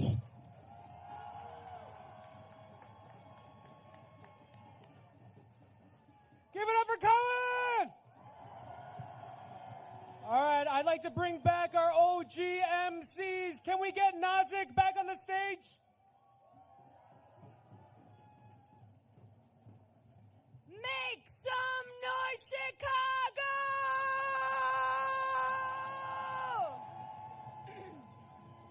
Let's give it up once more for all of our incredible speakers today!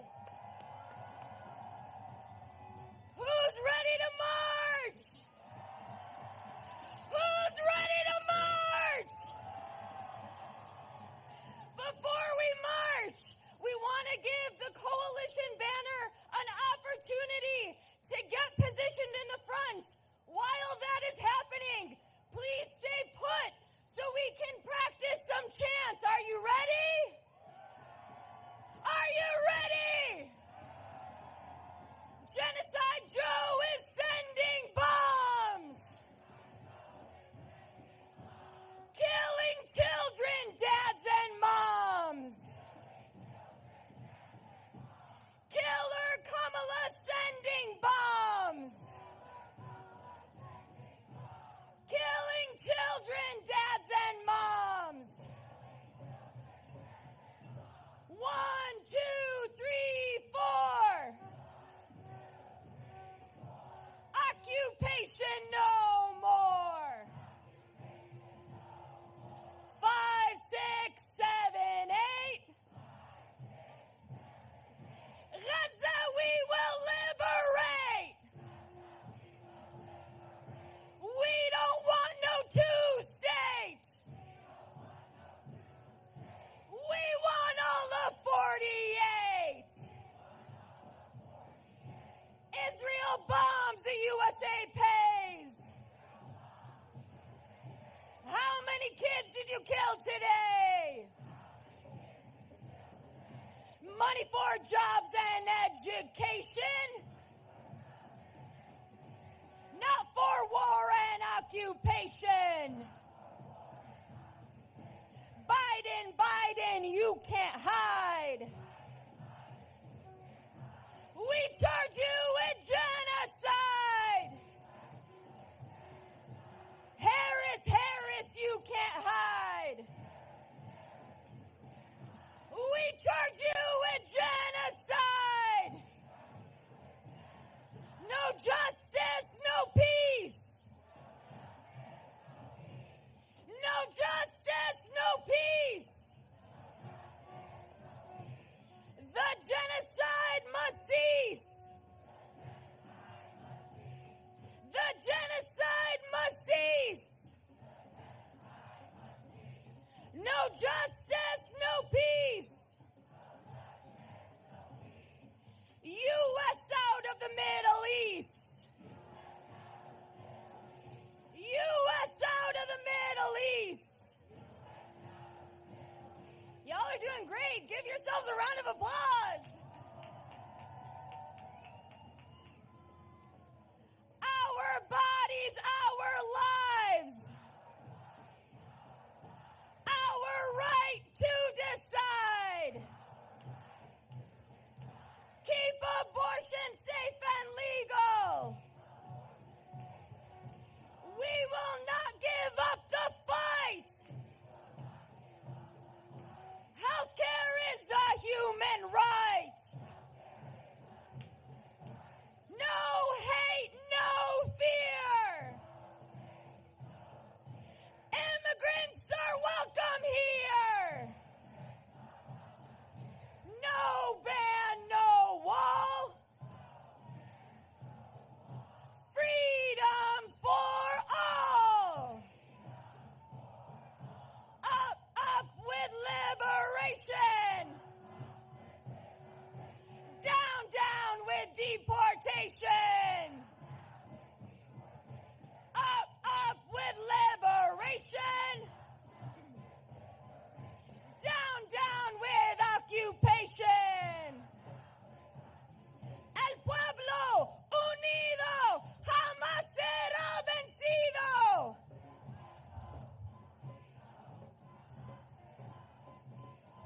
Say it loud and say it clear. Immigrants are welcome here. Say it loud and say it clear. Refugees are welcome here. Biden, escucha, estamos en la lucha.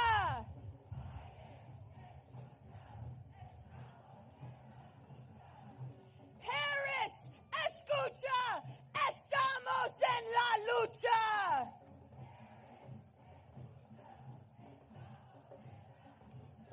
From Palestine to Mexico, border walls have got to go.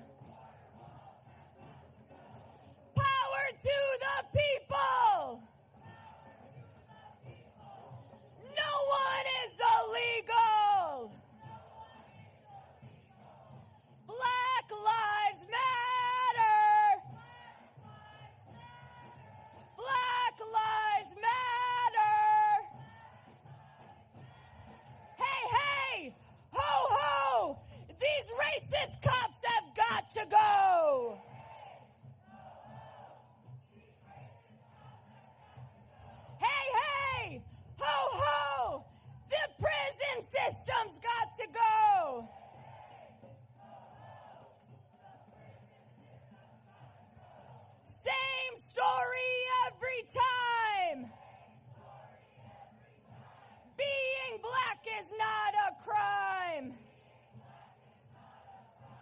this one is a little bit longer, y'all, okay?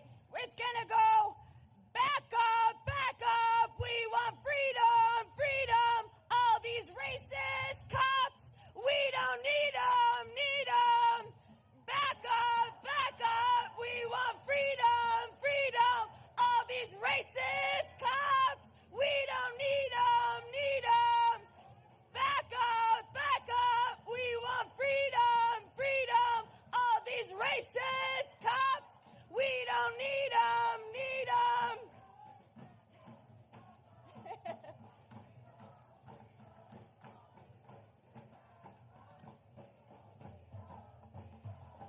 Show me what community looks like. Show me what democracy looks like. For this one, who's got the power? You're gonna say people power. Who's got the power? Who's got the power? Who's got the power? When Gaza is under attack, what do we do? When Gaza is under attack, what do we do? When black lives are under attack, what do we do? When immigrant lives are under attack, what do we do? Get up, get down. Chicago is a union town. I messed that one up, y'all. I'm sorry. Get up, get down. Chicago is a union town. Get up, get down. Chicago is a union town. What's disgusting? Union busting. What's disgusting? What's disgusting? What's disgusting? They say cut back, we say fight back. Cut back, cut back, cut back, cut back. Make some noise for yourself, Chicago!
down, goddammit.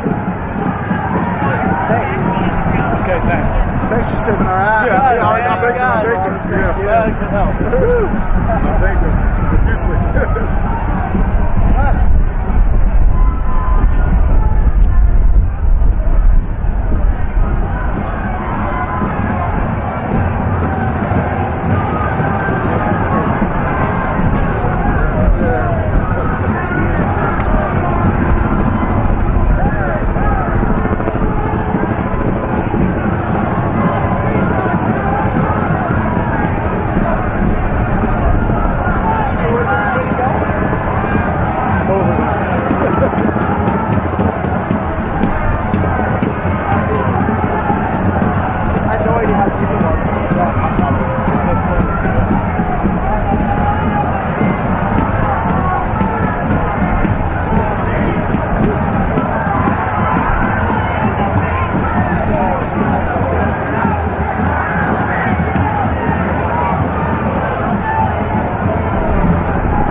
We started the Progressive Caucus in the House when I was elected in '91, and we had 5 members. Under Pramila, what do you got now, 100?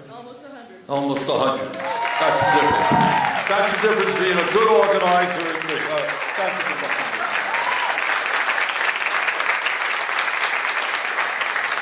I just want to say a few words and thank you all for your activism, in many cases for many years. I think the great crisis facing our country is that we don't discuss the great crises facing our country. So just forcing discussion on certain issues is enormously important. And, you know, John and I wrote a book, which is actually a very good book, if I must say so myself. And I've written several others. This one's better. And it's about uber capitalism. And what it talks about is the fact that we have a very, very small number of people who have incredible wealth and incredible power in our country and, in fact, throughout the world. And I think it is not an understatement to say that in America today we are rapidly moving toward an oligarchic form of society. Now, the problem is that we can't discuss that issue nationally because the people who own the media are part of the oligarchy. Many of the members in Congress and other elected officials get their money from the oligarchy, and it's just something that we don't talk about. But, you know, if you think back over the last number of decades, we as a nation have made good progress, significant progress in breaking down racial barriers. When I was a kid, I never thought we would have a black president in my lifetime. We made progress there. We made enormous progress in breaking down sexism in this country. Not so many years ago, we had in the United States Senate 100 people, 2 women who were senators. And I think no one doubts that within a few years, half the Senate will be, or more, will be women, half the House will be women. But you see, and those are the progress. When I was a kid, I went to a very large high school in a small town called Brooklyn, New York.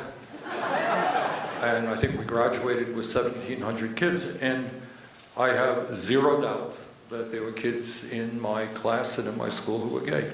But they never came out. They kept that in. And there's been a revolution in that regard. So we as a nation, I think as a people, should be proud of all of those accomplishments in creating a much less bigoted society. And I think young people don't appreciate what that struggle was about. Racial justice. Last night I don't know if some of you were there, I was at an event with Jesse Jackson, who was a great American hero. And Dr. King and all the rest who put their lives on the line to combat racism, and all those who fought for so long against sexism and homophobia, etc. But there is one issue not only where we are not gaining ground, we're losing ground, and that is the economic struggle. And that is an issue we don't talk about, and people feel uncomfortable talking about it. So women will get up and say, we're going to control our own bodies. We all agree with that. African Americans are going to say we're not going to be discriminated against. We all agree with that. Gay people say no more discrimination, gay marriage, we're all for that. But out in the hinterland, you don't hear people say, I am a working class person. I'm working 60 or 70 hours a week and I'm going nowhere in a hurry, and the likelihood is that my kids will be worse off than I am. And nowhere do you discuss, nowhere. Maybe God knows if I'm the only one or one or 2 others. Here's a fact. You want to know why Trump has support all over this country from working class people? Over the last 50 years, despite a revolution in technology, right? 50 years. I was elected mayor of Burlington, Vermont in '81. We didn't have a computer. Sure. Let alone cell phones and printers and all that stuff. And you didn't have robots in factories. There's been a radical increase in worker productivity. Guess what? Today, the average American worker in inflation adjusted for income is earning less than he or she did 50 years ago. Have you ever heard that discussion on television? All right. So you want to know why people are angry? They have a right to be angry. They've seen their jobs go to countries where workers are paid a fraction of their wages. When they try to form a union, companies come in and fire workers, break the law. And they want to raise the minimum wage. You got all these organizations telling us we can't raise the minimum wage, which remains, as you all know, abysmally in Washington, $7.25 an hour. Okay? People all over this country can't afford health care. 60,000 Americans die every year because they don't get to a doctor when they should. We pay the highest prices in the world for prescription drugs, sometimes 10 times more than people in other countries. I took, years ago in Vermont, I took people from the northern part of Vermont into Montreal. They bought tamoxifen, which is a breast cancer drug, for 1/10 of the price. And just a few years ago, when I was running for president, we went from Detroit to Windsor, Ontario, about an hour drive, for insulin, 1/10 the price. Pay the highest prices in the world. Got a healthcare system that is failing. Pay the highest prices in the world for prescription drugs. We got real wages for workers lower today than it was 50 years ago. We have more income and wealth inequality today in America than we have ever had. You all know that? Not discussed. No one talks about it. You got 3 people on top owning more wealth than the bottom half of American society. And the corporate media and the political system hasn't told us that we're allowed to be outraged by that inequality. We can be outraged if some police officer shoots somebody. That's an outrage. We can be outraged if some woman doesn't get a job because of her gender. We can be outraged. But we cannot be outraged by the fact that tens and tens of millions of Americans in the richest country in the history of the world are living paycheck to paycheck. 60% of our people in the richest country in the history of the world living paycheck to paycheck. You're not allowed.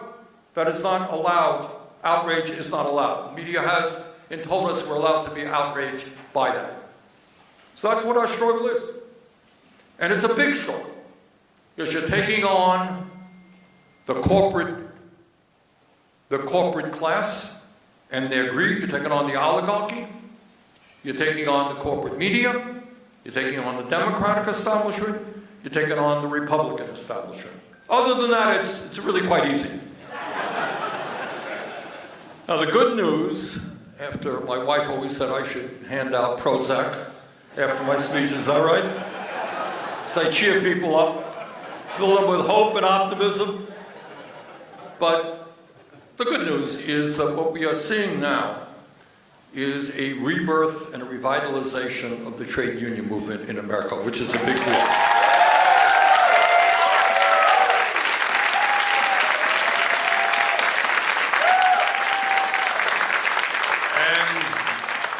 One of the memories that I will carry with me for a long time is seeing Sean Fain of the UAW walk into a negotiating session with GM with a t-shirt that says, "Eat the rich."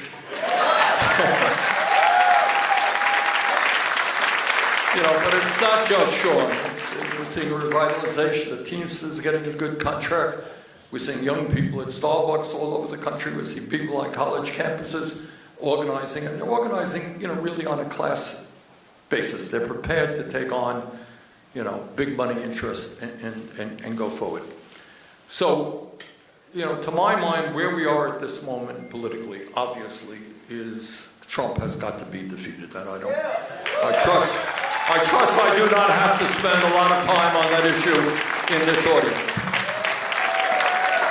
And I don't. I mean, you all know that, so it's, you know, but Trump is a different ball of wax. And what he has done is not just taken over and transformed the Republican Party. I don't think George W. Bush was invited to their convention to give a major speech. Right? That's not that party anymore. That used to be the party of the corporate elite and the billionaire class, and they've changed that. But what Trump has also done, which is incredibly dangerous, is not even that he lies all the time, is he lies in such a preposterous way that you can't even keep up with it. I mean, it takes a certain chutzpah, it does, to tell the American people to watch on live stream with their own eyes thousands of people coming out to a Kamala Harris rally. Probably every major network was there covering the event. Hundreds of reporters were there reporting on the event, and Donald Trump says, nobody was there. All right, and the level of that insanity is really quite mind-blowing. But I'll tell you what the danger of it is. You know, we can laugh, and it is absurdly funny. But here's the danger. The danger is if you can convince some Americans, not most, that an event in which 10, 15,000 people came out never happened, that it was all artificial intelligence, it was all a myth. Trust me, in a close election in Wisconsin or Michigan, you can convince those people that it was rigged and fraudulent, right? That's the danger. So I think he lays the groundwork by trying to destroy every institution in America to say nothing is true. And the only truth that exists in America is from the words and the mouth of Donald Trump. And needless to say, that is what fascism is about. That's pretty dangerous stuff. So,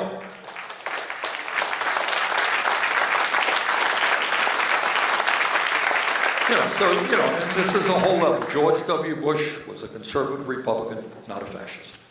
Okay? And so we're into a new realm, and we've got to figure out, how we deal with it. But I think immediately where we have got to be, it goes without saying that we have got to do everything that we can to defeat Trump and elect Kamala and Tim Walz. But we also have to understand that once they are elected, we need to continue our efforts to build and strengthen the progressive movement. Because I will not tell anybody in this room, you will not be shocked to know that both political parties are significantly controlled by big money interests, right? You all know that. It's no great secret. And, our job, we did a poll recently, just that I'm going to close and sit down and chat with John. But a couple of weeks ago, my campaign paid for a poll, not to talk about individuals, but to talk about issues.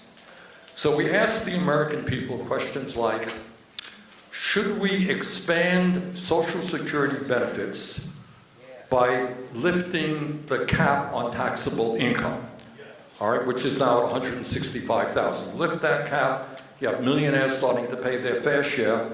We can raise Social Security benefits by $2,400 a year and extend the life of Social Security for 75 years. So we asked the American people, you think that's a good idea? Over 70%, including a good majority of Republicans, said yes.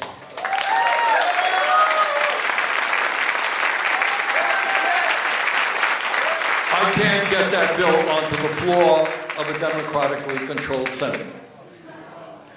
We asked the American people, should we expand Medicare to include dental, hearing, and vision? Because a lot of seniors can't afford to go to a dentist. Overwhelmingly, over 70%, including a majority of Republicans, said, yes, we should. Not on the agenda. Too radical for them. Only 70% of the people support it. Because, why? Because the money interests do not support it. Okay? We asked the people, should we raise taxes on the rich? Overwhelming support. Again, majority Republicans. So, and it went on down, like, should we raise the minimum wage to a living wage? Very strong support, including Republicans. So what has happened over the last many years, for a million reasons, but always, what was that movie, Follow the Money? Remember that movie? Follow the Money. So for a lot of reasons, things happen, but it always comes back to money. And the people on top now, simple reality, have never, ever had it so good. Never. In the history of this country, the top 1% have never, ever had it so good. They like the status quo. They have significant control over both political parties.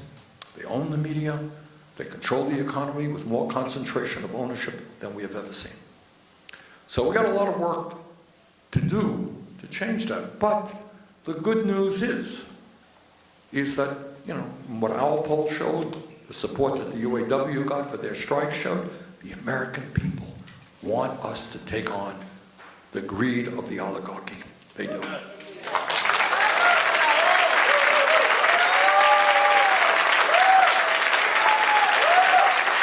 So, with that, let me once again thank all of you. I know many of you have been in the struggle for years, and you know, we're winning some good battles, we're losing some battles, but the struggle continues. I mean, what we are struggling for, understand that in one form or another, people have been struggling for hundreds and hundreds of years.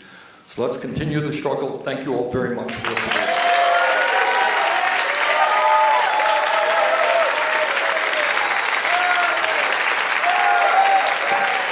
Make some more noise, Chicago! Make some noise, Chicago!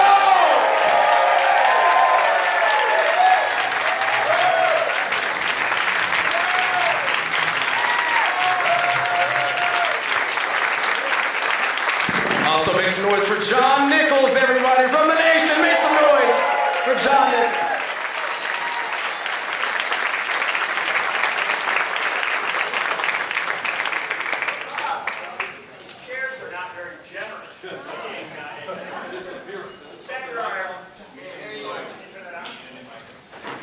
The senator and I have realized that these chairs are not overly generous.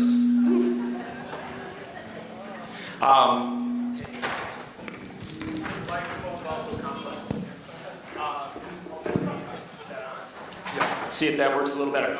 So the chairs are not overly generous. The senator and I asked for beanbag chairs so we could get, you know, really down close to the floor, but this is all they had. And the senator did mention our book, and that was very nice. I'd just like to add that it makes a fine holiday gift coming as we go for Labor Day. But before we begin our short conversation, it's got to be short because the senator has about 300 more asks today. But I do want to recognize for your introduction and applause someone who was at the PDA event back in 2014, cheering on, sort of, the idea of Bernie Sanders running for president, and that, of course, is his wife, Jane Sanders, who is right here with us.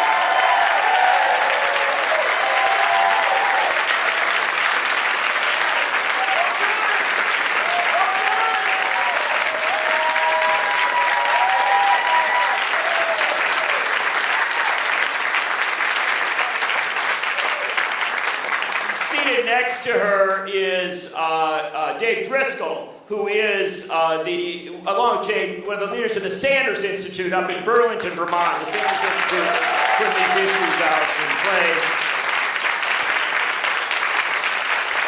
And seated next to Dave is my son Levy, who helps me in many ways. Thank you. I was just going to introduce Levy, and I was going to embarrass him, but now I don't have to. I was going to say that if you ever remember a picture of Bernie Sanders with dark curly hair, looking like this young sort of Bob Dylan-ish kind of figure, and he's got a little baby in his arm, well, that's that guy. So we don't have a lot of time, and I want to quickly get into a couple of issues. And the last chapter of the book that the senator and I wrote is very relevant to PDA, because it is a chapter written about all of the wonderful things about the Democratic Party. And actually not. It's a chapter on all the things that the Democratic Party needs to get right, but doesn't always get right. And I think that's a good place for us to begin, Senator. We're at a convention of the Democratic Party. I know that you'll be speaking at that convention. But I also know that you have often argued that the Democratic Party has to rethink a lot of its approaches.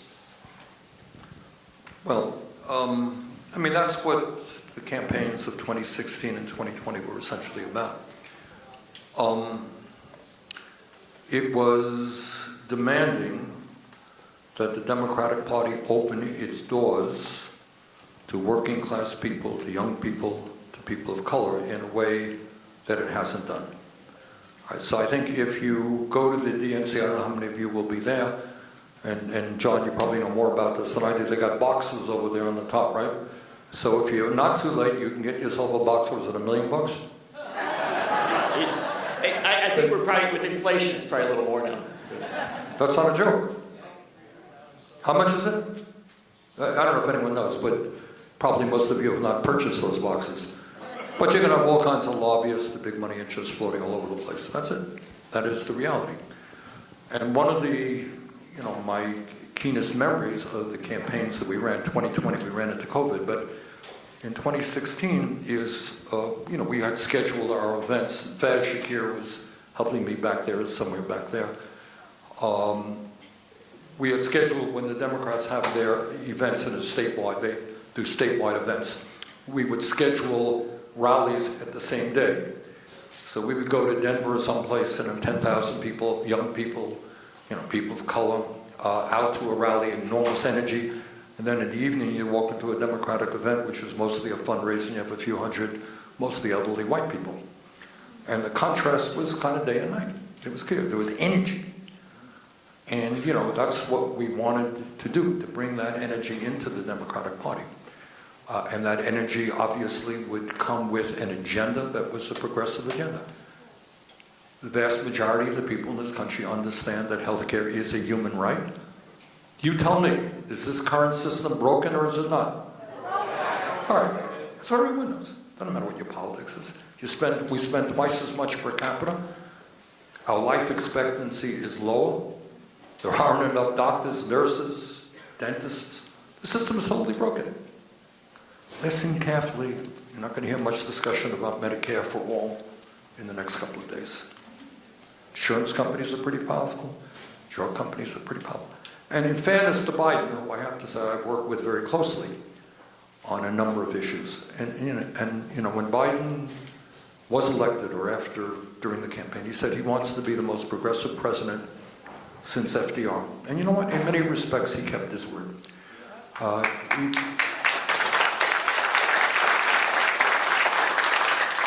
So, you asked me about the Democratic Party. It's whether it's going to be a top-down party of people who have a whole lot of money, who are very good at manipulating media and doing all the things they do very well, or whether you have a grassroots party where people get their hands dirty and maybe not so articulate and you can go to Harvard or Smith, work for a living and live in the real world and want real change. That's the struggle. And in Europe, it's a different world. And, John, John travels to Europe a lot, where they have coalition politics, where you have, we talked to the secretary of the Minister of Education in Finland. In Finland, yeah. All right. And they're in coalition. Green Party is in coalition. Well, we can talk about it, but that's not what's happening here. As of now, you have a two-party system, and our job was to, and is, to do whatever we can to open the Democratic Party up and make it more progressive. And one of the things that you've done since you ran for, one of the things when you ran for president, and I know this excites you a lot, an awfully lot of people were excited by the example. They decided to run as well. And we've talked a lot, we write about it in the book some, but we've talked a lot about this. I think you believe one of your greatest legacies is all these people that are running for office all over this country. Well, not only who are running, but who have run